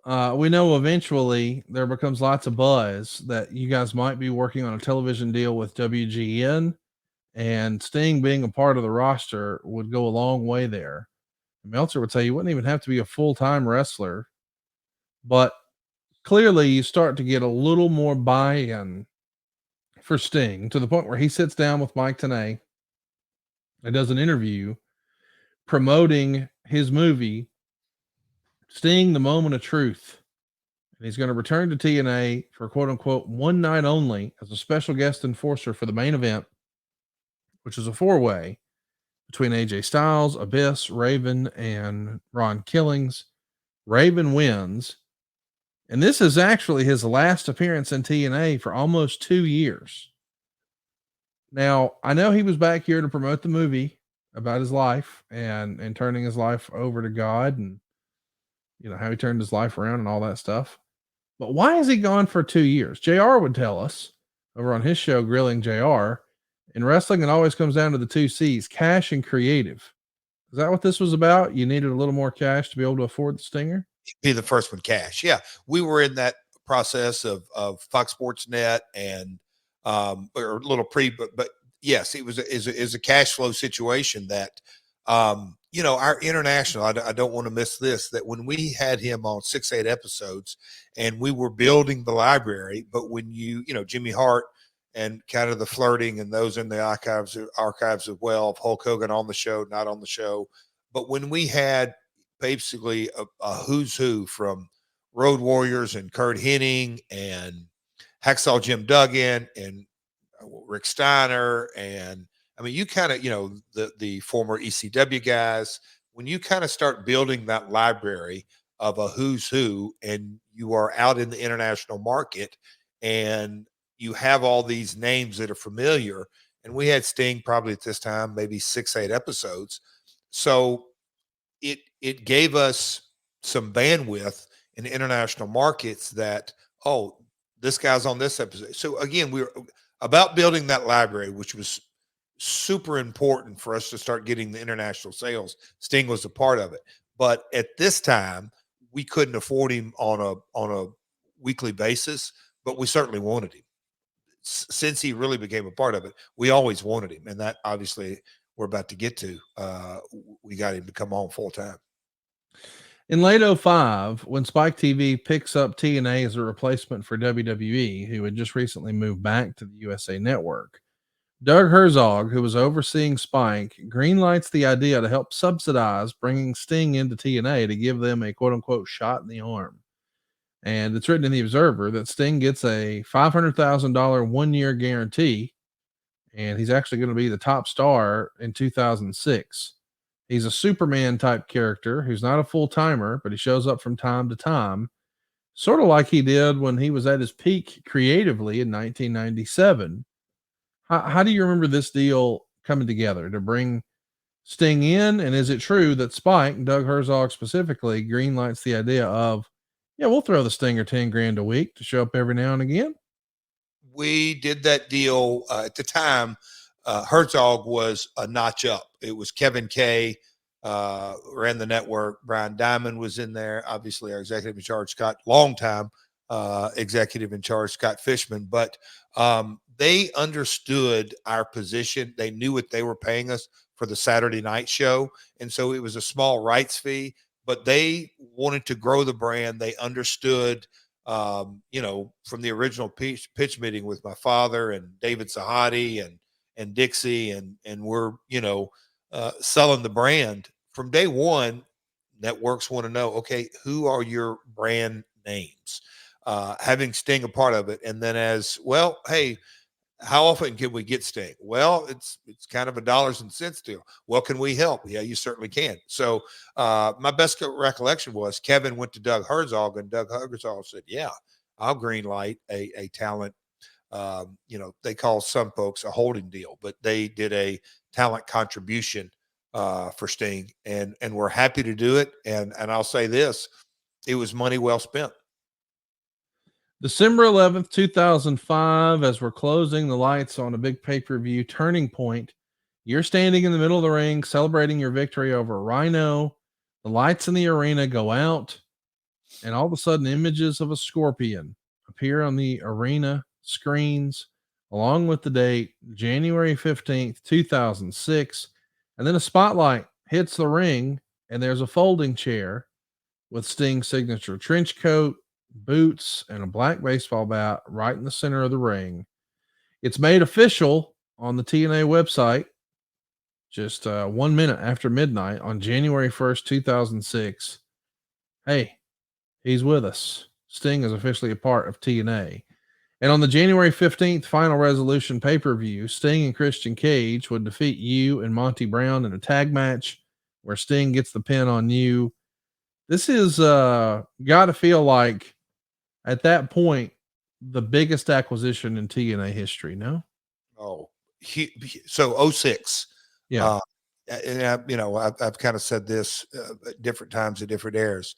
My personal life at the time was a tough road with my wife's illness. My professional life, the building blocks that were falling in place, that we got on Spike. We were going from Saturday night off prime to Thursday night off prime, and then move on into prime time 1 hour and then 2 hours. So the trajectory of that, I mean literally day one when we had Sting on board, the Toys R Us, the Marvel, action figures, video games, the licensing program. When you have him as a centerpiece, it just spoke volumes on where the brand growth was. And it was, so now we're January of 06 and started in June of 02. So not even 4 years old, but we're really coming from that pay-per-view only, just that grind. But when you start seeing the not just the revenue, but kind of the brand appeal to Spike, to our license programs, to the international markets, it was just, you could feel the momentum, and you absolutely could feel the momentum, and Sting was a big part of it. Let's talk about how he makes his debut here. He's going to debut on television. His first appearance on television in almost 5 years. January 28th, 2006. He's on Impact, making a Spike debut. And it leads to him announcing his retirement. And that brings out Eric Young and yourself, sending Alex Shelley to stalk and videotape Sting. It leads to Steve Borden coming back without face paint. And he's attacked by Jarrett's army. We're all setting up lethal lockdown here between Sting, AJ Styles, Ron Killings, and Rhino against Jarrett's army on April 23rd. We know Sting's team is going to win the match, but stripping away the paint, when that happened, it almost felt like to me, like, man, are they going with like a Kiss without the paint type thing? Or was that Sting's idea or your idea, or carry me through this? It was, look, Sting always has his pulse. And I don't know actually who tabled it first, but it was always ultimately Sting's decision on his character development. And he always had, that's another part of kind of the magic of it. When and hanging around the music business, when you really hear not just the good, but the real greats, knowing their audience, knowing when to come out with different songs and different vibes and the evolution of things. I think that's where Sting has always separated himself from the pack, that he knew how to evolve the Sting character. And you just kind of look at it. We've touched on Freedom Fighter, Dingo Warrior, Surfer Sting, Crow Sting. Now we're getting into kind of that, I guess you could say, another evolution, that it was without face paint. It was almost the first time Steve Borden had really appeared on camera. But there was, the debut of his trench coat and bat and boots and all that you almost knew it was Clark Kent Superman vibe, that Sting will kick your ass, but Steve Borden's a real guy.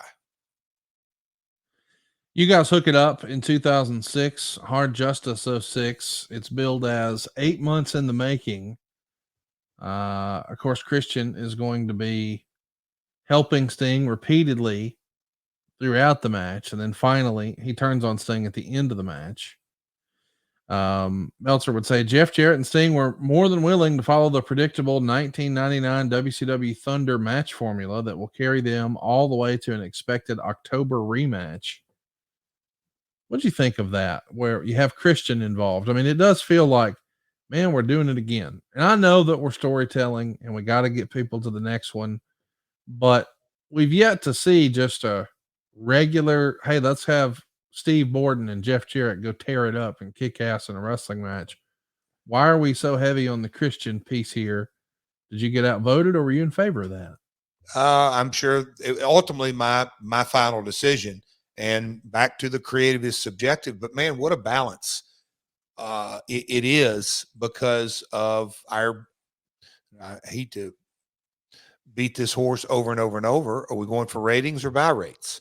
And we always kind of leaned into, we got to get those ratings up so Spike will value us more and we'll get our rights fees up. That we always kind of leaned into that. And so when you do that, you've got to create that episodic nature more than the big blow off on the monthly pay-per-view. And so there you have Christian probably being involved too much in this world title match.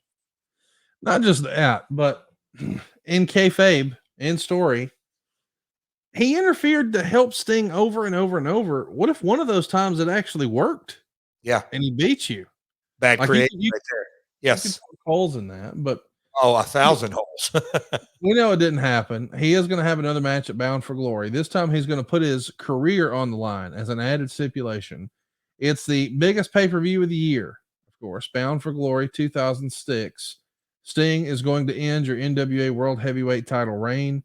Kurt Angle, who's recently joined up with the program, he is the special guest enforcer at ringside, and he's going to interject himself in the match as the main referee later in the match. The original ref appeared to be on the verge of counting down both Sting and Jarrett, and because he wanted to see a winner and a loser, he threw the ref out of the ring and took over. Later, Sting no-sold the Jarrett guitar shot to the head, which did a huge reaction from the crowd, and then made Jarrett tap out with the Scorpion Deathlock. This is the match we've been waiting to see. You saved the best for last. Sting is the NWA World Champion. Of course, the first time he won that belt, it was the big gold belt. You guys are carrying and using the predecessor for that, the old 10 pounds of gold. First time we see Sting with that belt. And Bound for Glory, for lack of a better word, is TNA's WrestleMania. That's a hell of a visual, and we finally got what we were looking for. With a little special guest referee from Kurt Angle. 06 has been good to you, my man. It was the build, and we've gone into this in the archives, but there was Rhino, there was Christian. I was going to drop the belt a couple of different times, and we never could land on it. I think Monty Brown was still on that. I've done this a couple of times, kind of get the how things were going to happen and then didn't happen. But it all ended up working to our advantage, because I think it was about Slammiversary, June of that year. So it'd be kind of May creative. We said, you know what? Why don't we really put all of our eggs in this basket? And Sting needs to be champion. He's full-time with us. And Sting's like, I want to get in shape. And we did the story where he puts his career on the line against the title. He went away, I think, maybe for 2 months. You saw by the picture. He came back. I think that's the best shape of his wrestling career. He looked great. And, you know, he's late 40s at this time. He looked phenomenal. And when we booked this match, Kurt was not even on our radar. That kind of happened. And then again, just the convergence, it just make him special enforcer. Everything kind of gelled again. Highest rated, that I know there's the discussion on we raise prices, but anyway, most buys in TNA pay-per-view history. But it was a story. The icon Sting draws money. They wanted to see him win. They wanted him to kick my ass, and I'd held the belt for a while, but fun to reminisce. And that match live, and I think on pay-per-view, but live, the people they exploded when he no-sold the guitar, because we had built that. They came unglued, pal. That match and the finish and the booking feels a little reminiscent of 9 years prior at StarCast, it's easy for me to say, Starcade, 1997, when we saw Sting and Hulk Hogan with the guy who's fresh off the other TV coming in to insert himself as the special guest referee. That was Bret Hart. This was Kurt Angle, but the story is the same. And we had this long reigning evil champion who didn't deserve the title, and we needed it off of him, and we need him to tap out to the Scorpion. Well, it was Hogan, and now it's Jarrett. Same thing. It worked then. It worked here. I've never heard that analogy. Well done, partner. Well, I'll tell you what you have heard. We have a brand new affiliate partnership with Fanatics, and we are so excited about this because Fanatics has all your officially licensed fan gear for everything. And I mean everything. Baseball, basketball, football, hockey, even wrestling. And it's all available at shopsportsmerch.com. It's an easy way to support your favorite podcasts here. Doesn't cost you anything. Same great products and service you expect from Fanatics, but it actually helps support our podcast, My World. When you go to shopsportsmerch.com, or if you're watching along with us on YouTube, go ahead and hit that QR code that's up on your screen right now, or check out the description for today's episode, and we'll have the link. That's shopsportsmerch.com. That's where you can find and actually shop with confidence for your favorite jerseys or caps or shirts or jackets or hoodies. Whatever you're looking for, we can hook you up at shopsportsmerch.com. Again, it's Fanatics, but this is their affiliate program. Looking out for your old boy Double J when you check out shopsportsmerch.com. So listen, after you drop the title, you're going to be off TV for a bit. Your two top guys are clearly Sting and Kurt Angle. Sting's going to work with guys like Abyss, and you two come back together at Lockdown 07, and you're going to help Sting pin Abyss. That ends your rivalry. He's a veteran guy. I mean, he's sort of seen it and done it all. What was his role behind the scenes in TNA? Was he a guy who would take guys under his wing or watch people's matches, or what was the real life Stinger like in a backstage capacity? Led by example, attraction rather than promotion. He didn't have to take anybody under his wing.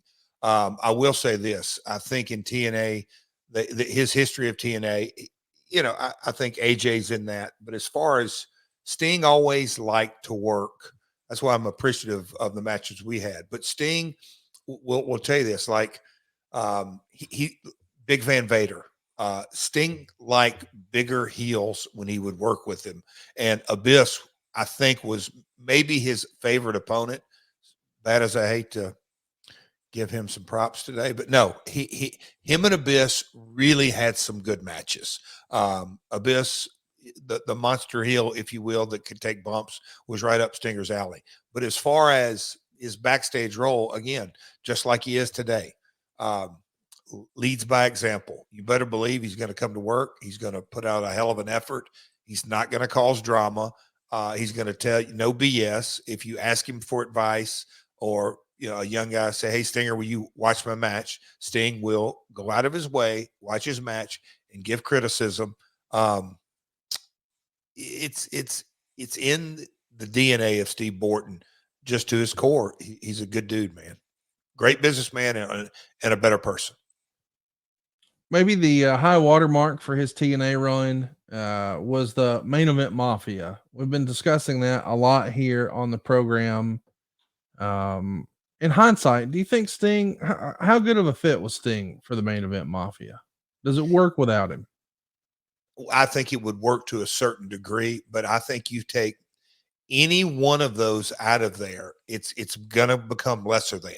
But Sting in their title, it's Main Event Mafia. So the other four, especially, I mean, you just kind of look, Kurt being kind of the ruthless leader, and Kevin, he goes without saying, he will cut you up one side, down the other, and Booker and Scotty. But Sting was that guy that you went, is he going to stay true to his character, or is he just keeping his hands clean? And in that mafioso kind of boss style, the intrigue was there from the day they got together. And I think that was a part of their draw. The intrigue on just how does Sting fit into these five guys.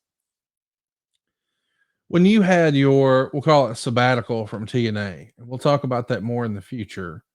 But when that's happening in your real life, is he somebody you would be in touch with, or is it just more see you at work when I'm there sort of thing? You can relate to this because you have friends in life that you can go 3 months, 6 months, maybe Yes. without talking to them.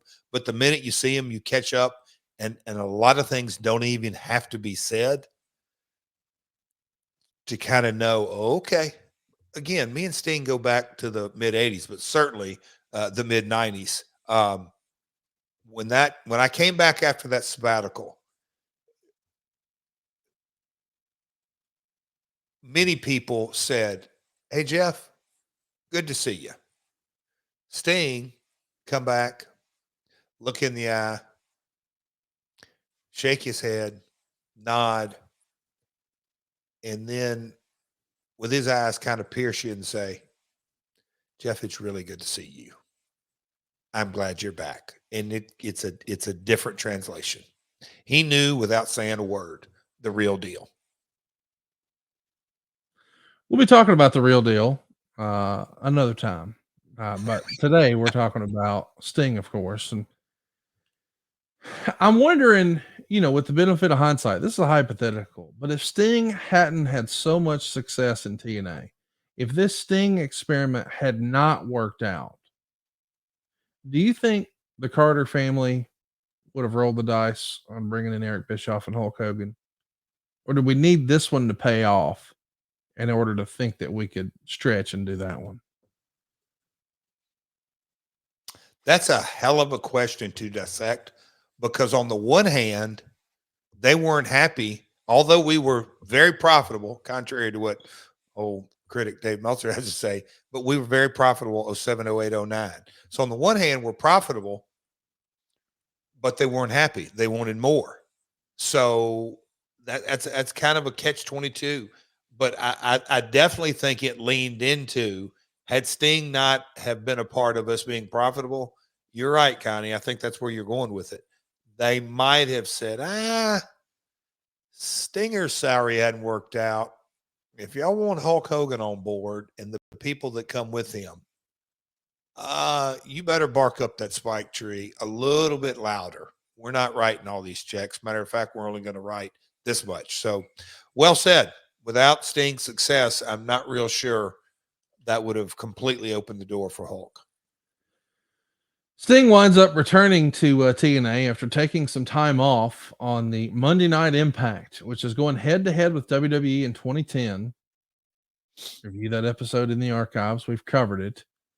When you return, Sting is a heel against Hulk Hogan, and you're a babyface under Hulk, leading to Lockdown, where Team Hogan, which is yourself, Abyss, Rob Van Dam, and Jeff Hardy, defeat Team Flair, which is Sting, Desmond Wolfe, who we know as Nigel McGuinness, Robert Roode, and James Storm.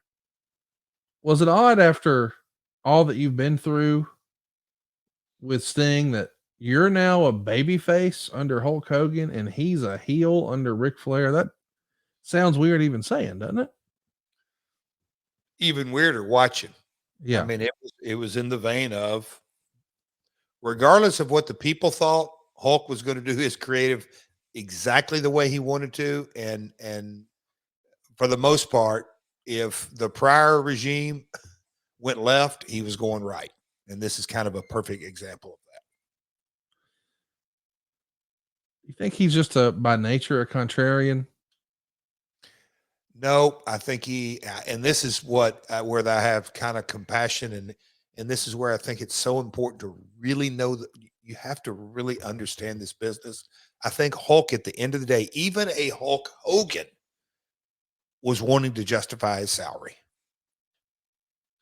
And they all bought into it. And in their mind, You're saying his salary. You're not saying Hogan wanted to justify Sting's salary. You're saying Hogan wanted Terry Bollea wanted to justify Hulk Hogan's salary. Yes, that hey, I did this and I did this and I did this. But if we just keep on track, then it looks like he can't really look back and take credit and say, "Hey, I did that." Yeah, they didn't need me. No.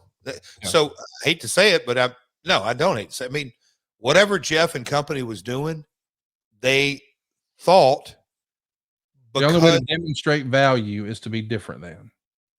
And here's where the whole devil in the details. Where did they kind of get that from? Dixie. Hey guys, this ain't working out. We got to do something different. Well, if they would have peeled that onion back, I think they would have thought, no, what do we need to do different here? But at the end of the day, it really falls on her shoulders because she's the one who ultimately said, now Hulk is at this point, 35, 40-year veteran, but he had to he deferred to his paycheck and said, okay, we'll change it. Bad deal, man. God almighty. What could have been?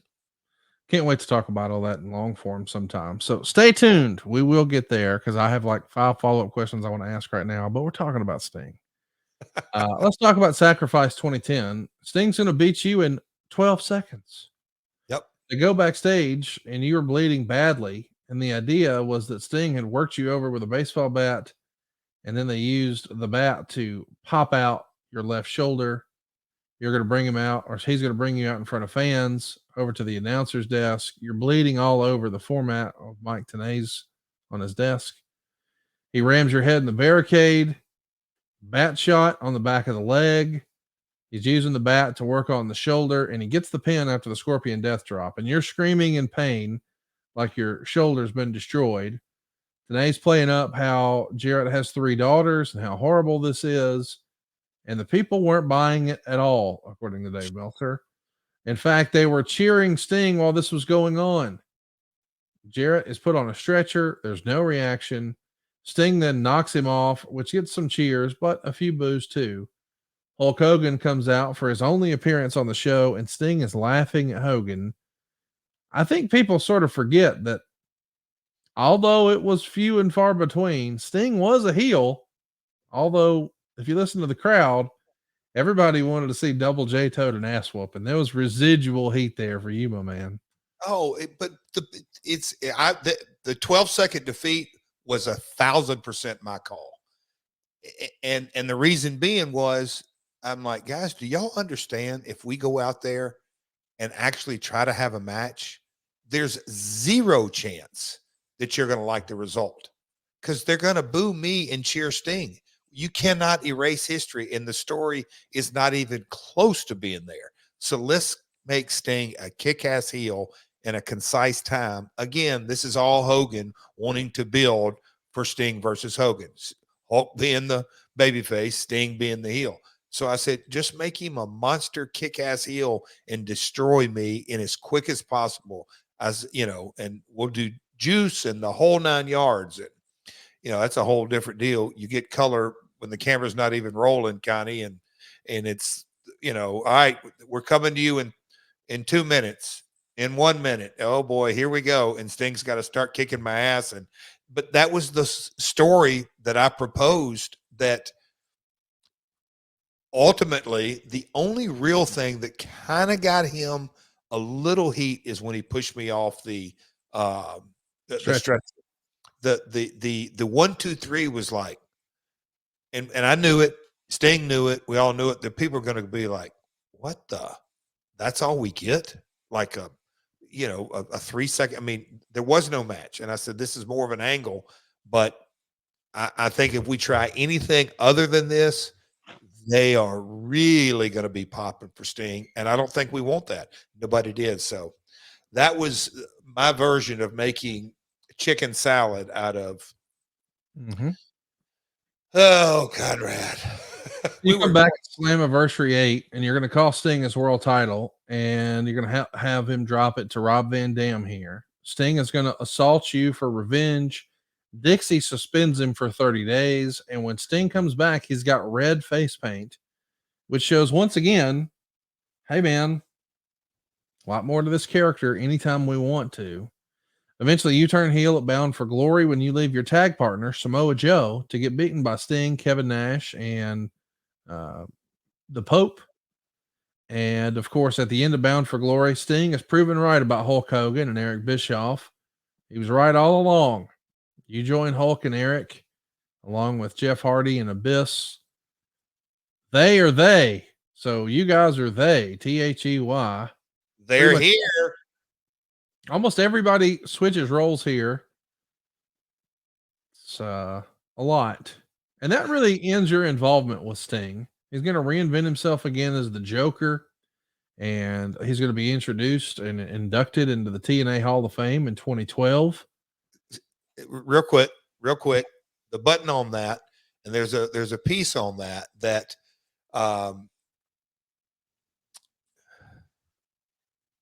Dixie, things were not going well back on Cumming Station in Nashville.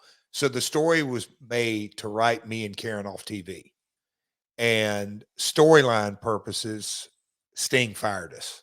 And I can remember kind of shooting that pre-tape and how it was going, and me and Karen, and it was written that one of us was going to get, or we thought one of us was going to get fired. And of course, me and Karen, the dynamic, it was, I don't know if you've watched the AEW pre-tape the other night, but just an interesting dynamic of us going back and forth, but ended up, he fired both of us. So storyline purposes, that was kind of the button on me and Sting's on-screen working relationship in TNA. He fired us. How about that? Then came along. Every single year that Sting was with TNA, as far as I can recall, there was the discussion in the newsletters. Is Sting going to resign? Because allegedly, even when he came back in a more quote unquote permanent basis, it was an annual deal. He kept saying, oh, I'll do one more year. His 1 year deal stretches until January of 2014. After Spike had canceled TNA, they could simply no longer afford Sting's salary. And that opens the door for him to return.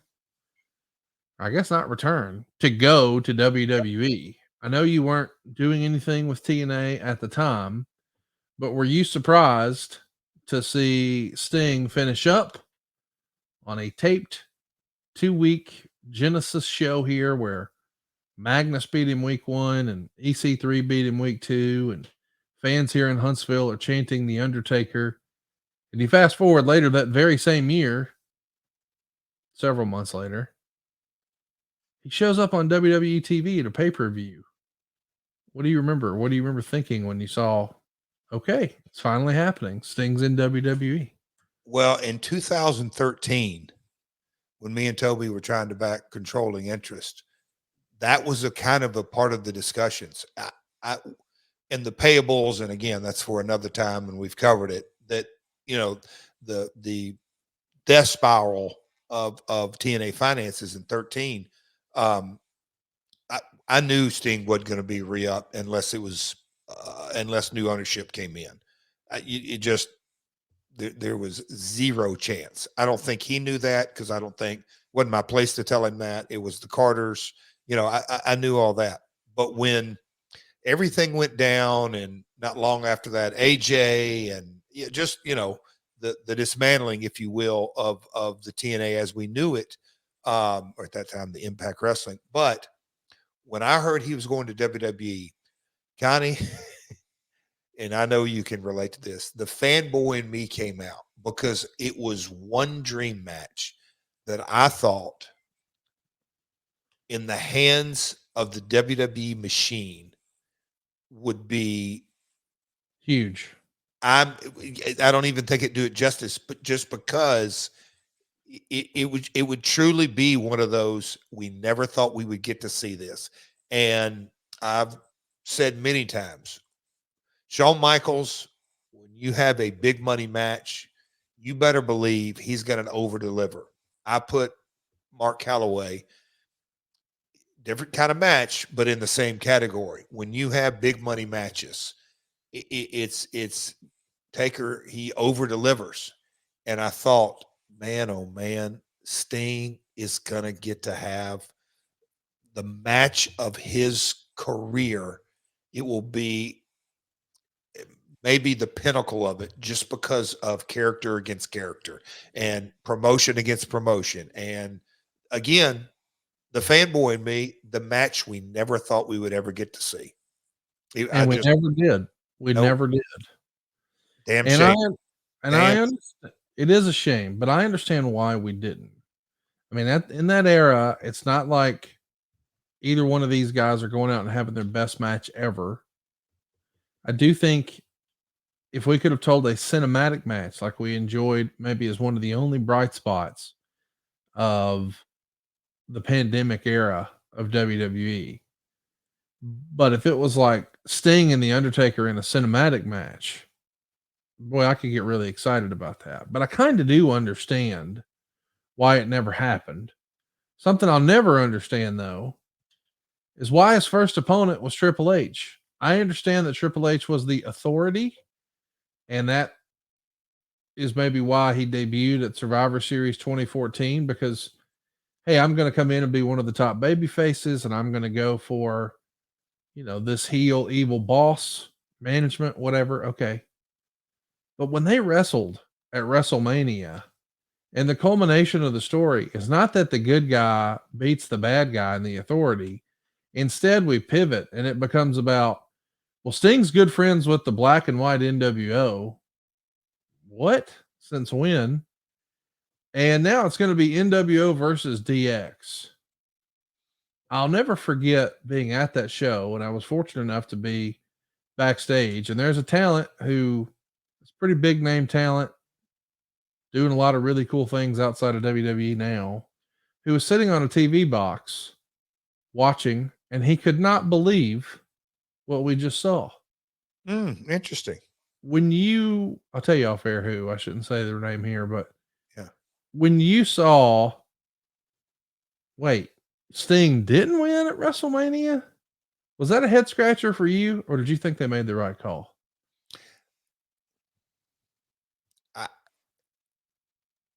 I've said it many a time. Okay, my gut reaction, and almost the same when Taker lost the streak, almost exactly in my gut, I said, who got in Vince's ear? Yeah. Somebody got in his ear. Somebody got in his ear. It doesn't feel like a promoter mentality that, again, it's not a Raw. It's not a TV show. It's not it's the big one. Not just the WWE, but professional wrestling in and of itself. Consumer confidence is built on the protagonist winning the money match. Yes. And it didn't happen. I thought somebody got in his ear. Well, that young upstart Triple H got the win he really needed at WrestleMania. I mean, listen, the dude is on a major run with WWE. So high five for all the great creative. But my goodness, this was right in front of you and we didn't do it. And I want to remind everybody that this WrestleMania, or this Sting run in WWE, his first match is 18 minutes and 39 seconds at WrestleMania 31. And listen, I know we could nitpick it to death, but that Sting entrance, if it would have been at night instead of him coming out as this dark character in the middle of the afternoon, that would have hit. But it is what it is when you do an outdoor show. He's going to wrestle Big Show months later, like 6 months later.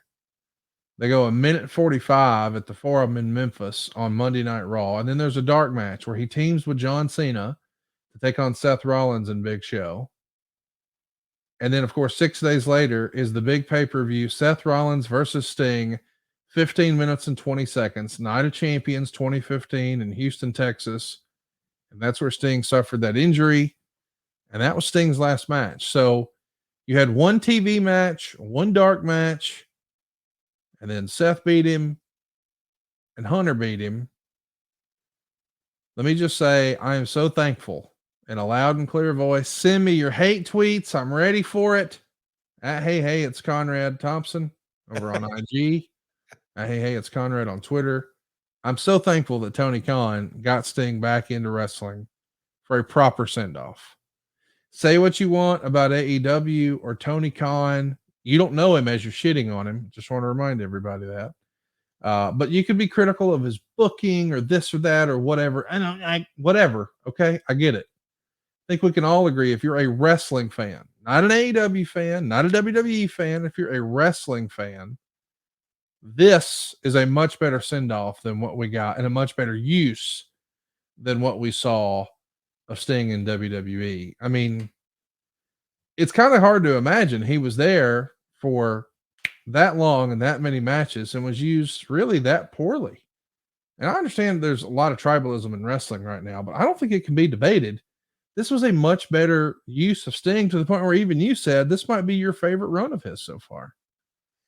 So here's what puzzled me in that, yes, the WWE didn't create the Sting character, and all the baggage or perception and protecting the brand in WWE in that manner. But this is 2015-16. So it's 14 years since 16 years since the war was over. They acquired the library.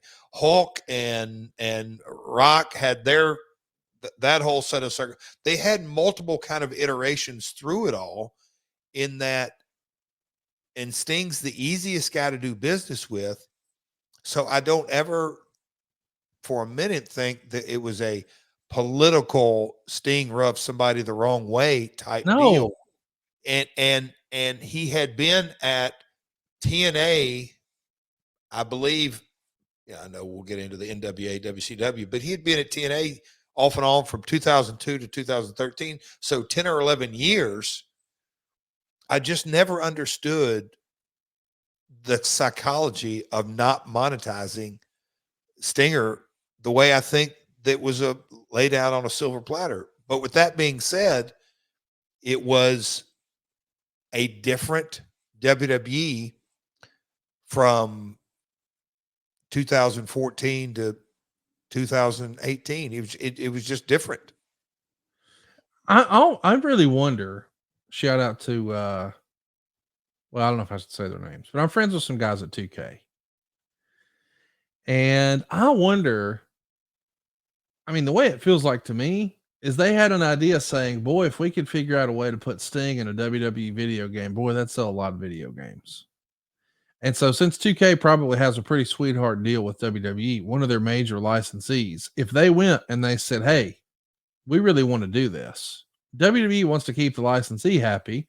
So they figure out a way to put Sting in the game. And then it's like, well, if we got him, an excellent way to promote it would be if he actually showed up on TV and we did something.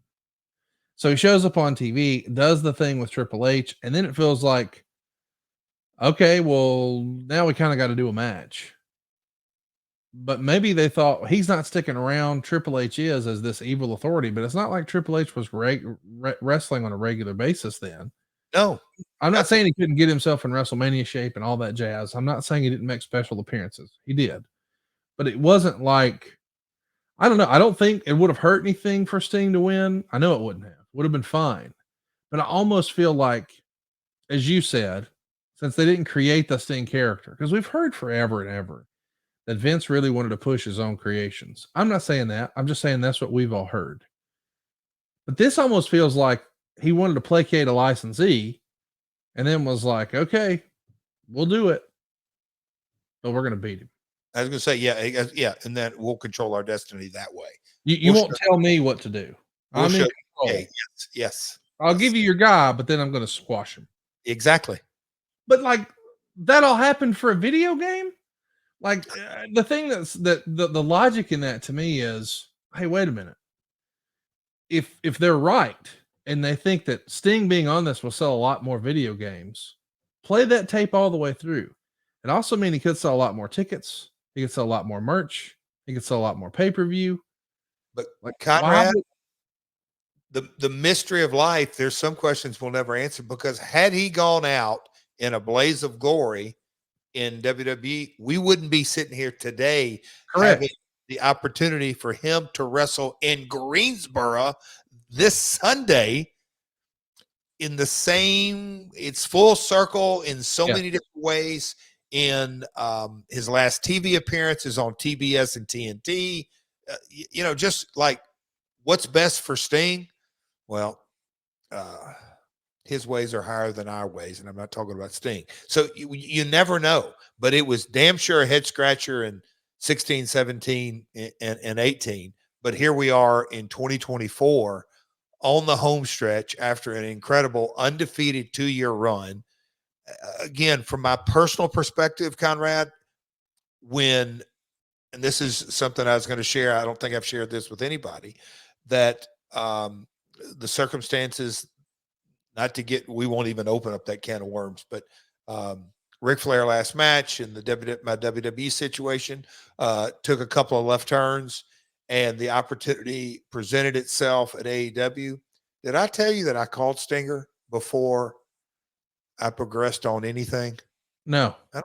Yeah. So I text him, hey, bud, I can share this now because hang on, time out. Let me just mention this. He goes in the WWE Hall of Fame. He does a bunch of stuff on the network, even Table for 3 episodes with yourself, Sting, and AJ, mostly talking about TNA, which shocked the shit out of me. Yeah, they wanted us to talk TNA. And then his contract with WWE expires, and he debuts for AEW on December 2nd, 2020. And a friend of ours sent me a text giving me a heads up and said, hey, be sure to watch tonight. And showed a little love if you like what you see. And I was thrilled. I don't mind saying. Cody gave me the Iggy that, hey, man, his favorite wrestler, because Cody and I have talked forever about his favorite wrestler. He was a Sting guy.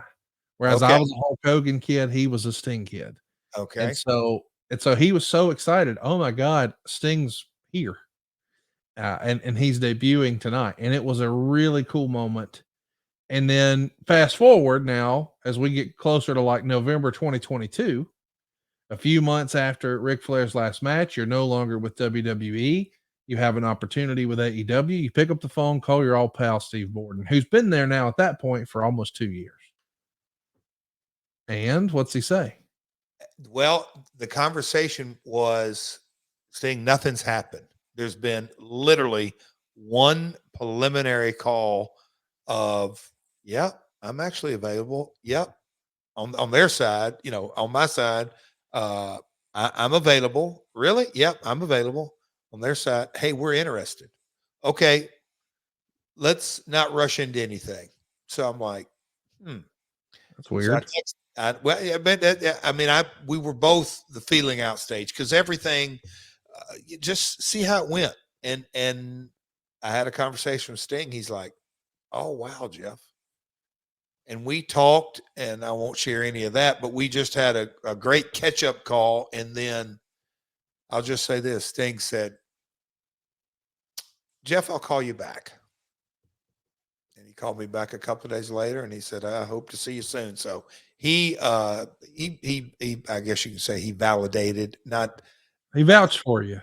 Yeah, I think there was, that type deal. And so that's why that happened. And then the next thing you know, which was out of both of us, it's straight Tony mindset, the debut, and I cracked Darby, and off we're running in that. And so for me to have my first match in a tag against Sting, I can remember it because Karen was, I'm like, Karen, like going in the match in the dressing room, and we're going over things. Jay Lethal's in there, longtime relationship, Sanjay Dutt. Satnam, I brand new meeting him. Darby didn't know him. Sting known him forever, and we're going over things. I remember walking out and going back, and I'm going to go stretch. Karen goes, you nervous or something like that? I'm like, this is surreal.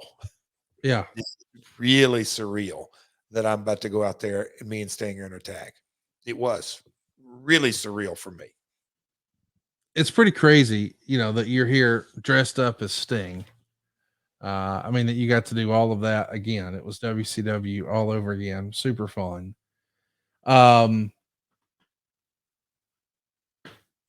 I don't know what to say, man. I got mixed emotions. I'm kind of looking forward to it, and I kind of don't want Sunday to get here. On the one hand, I'm like, I want to fast forward to Sunday and watch this. And on the other hand, I'm like, maybe not yet. I can't wait for Wednesday Dynamite. Tomorrow night, by God, AEWTIX.com. Collision, the whole 9 yards, just all of it. Pay-per-view. This is what the industry to me thrives on. And to go kind of full circle, that our sayings, what's JR say? Cash or creative. Yep. And we, Eric, and what's the story, and work rate, and all the different factors. At the end of the day, this is about his most simplistic wrestling scenario as there can be. But this only happens one time. Yes. That we can all truly say this. And look, Flair 3 or 4 retirements, Funk 3 or 4 retirements. We could name several others, but the second retirement, if on Flair, it's not the same. There's only one time, and I truly believe, and I do believe this wholeheartedly. I believe we won't see Sting. I'm not even. I don't even really think we're going to see him at Comic-Cons and conventions and autograph sessions. I think I don't see that. I think Sting is transitioning. I may be wrong, but I think he's kind of transitioning into 100% Steve Borden. I think this is obviously televised and pay-per-view the last time, but I think there's such a special and a uniqueness that I think Sting is truly ready to go home. I hope he does exactly what he wants to do. He deserves it. He's earned it. However, having been the guy who sees how well he does at StarCast, Jeez. and then wrote a check that was proof of how well he did, brother's going to be doing autographs for a long time. I mean, as long as he wants, because it's a cash register. People cannot get enough of this character. It is a character that people have grown up with. And I'm so excited that he's got his last match coming this weekend. I hope you'll join us in Huntsville tomorrow, AEWTIX.com. And I hope that you'll be watching on pay-per-view this weekend.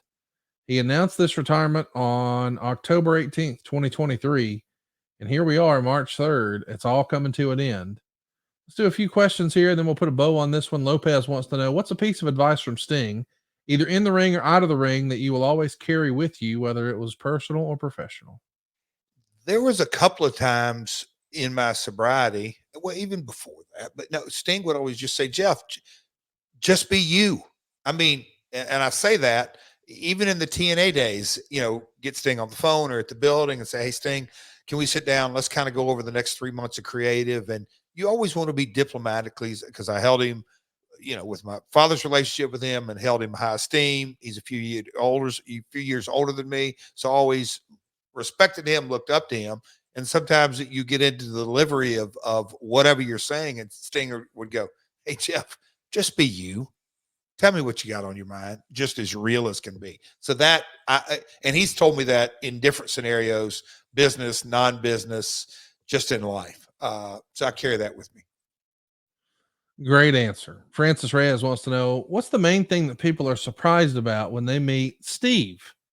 Not Sting, but Steve. What's the most surprising thing to you think? You would have to, that's on an individual basis, but I think the Sting character is authentic. He's as authentic as he appears on TV. He's quiet. I think that's what, listen, I understand that the Crow character is that way, but he is one of the more laid back, chill dudes I've ran across in wrestling. Yeah. Adam Arpin says, what were your thoughts about the Sting and Vampiro match at Great American Bash 2000? How did the boys react to it? And was there any added pressure on yourself and Nash having to follow up when the crowd checks out after that Sting stunt double got lit on fire and fell off the screen? Apologies, sir. Don't have the recollection.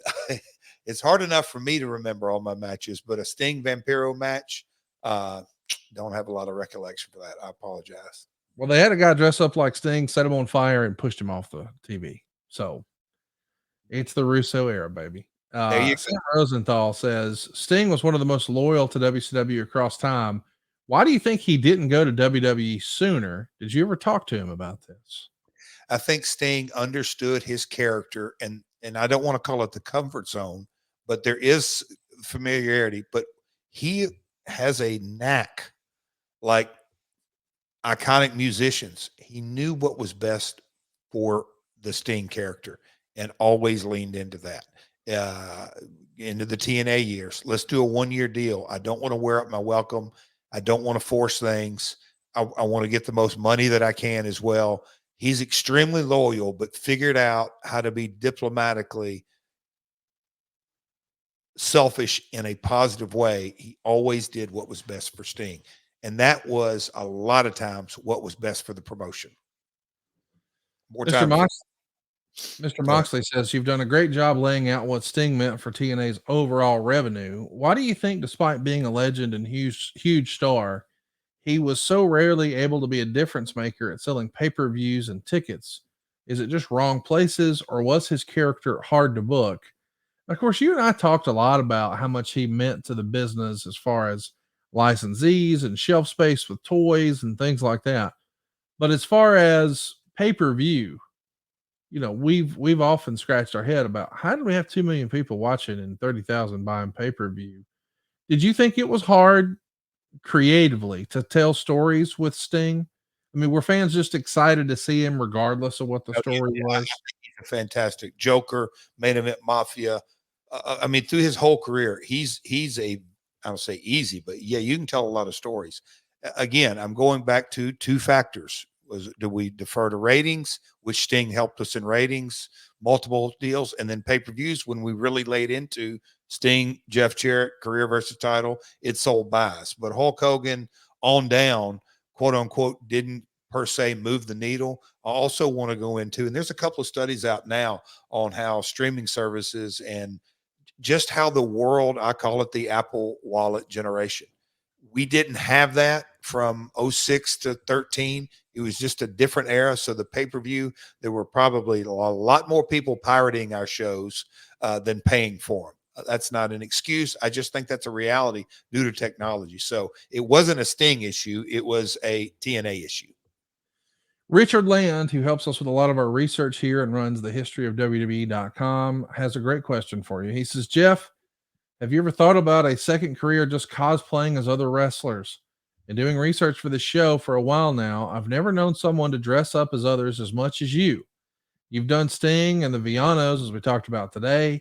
Last week, we talked about you as Dusty Rhodes. You've also done Doink the Clown, the Blue Blazer, Jeff Hardy, and I'm sure others.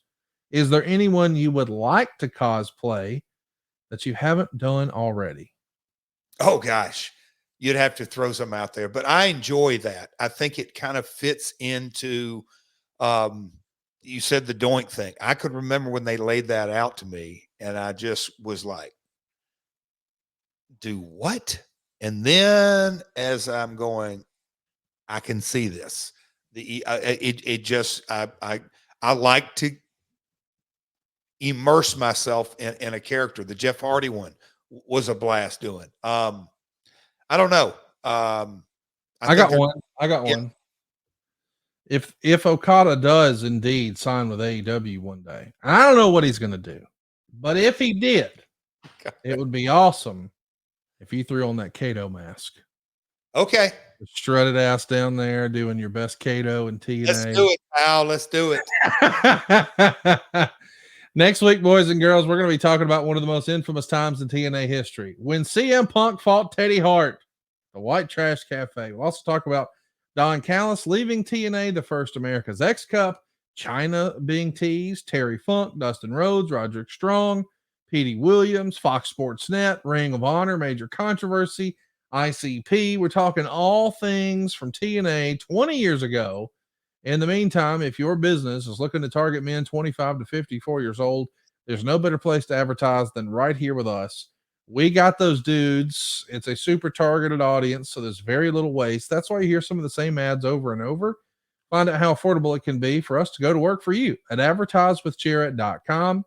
I also want to mention, if you've got a question about TNA 20 years ago or Sting's last match, because I'm sure we'll be talking about that at the top of next week's show, ask us right now at MyWorldPod on Twitter, Facebook, and Instagram. Of course, you can join in on all the fun over on our YouTube. That's where you can find all of our archives. That's MyWorld on YouTube.com. We've got some great new swag and merch available for you as well over at boxofgimmicks.com. Jeff, I never know what to expect when we sit down and click record, but This was fun today, man. I hope we did a great man service, and I'm looking forward to seeing Man versus Food tomorrow. I love it. Enjoyed it today. I knew this was going to be a fun one. So I appreciate you, pal. Good stuff. I appreciate you too. And be sure to check out Sting tomorrow night on AEW Dynamite and this Saturday on Collision. And don't you dare miss the show that everybody's talking about in Greensboro. It's Revolution. AEWTIX.com is where you can find tickets. I'll be watching on pay-per-view. You should too. And we'll be talking about the good, the bad, and the ugly of TNA 20 years ago and Sting's last match next week, right here on My World. Peace.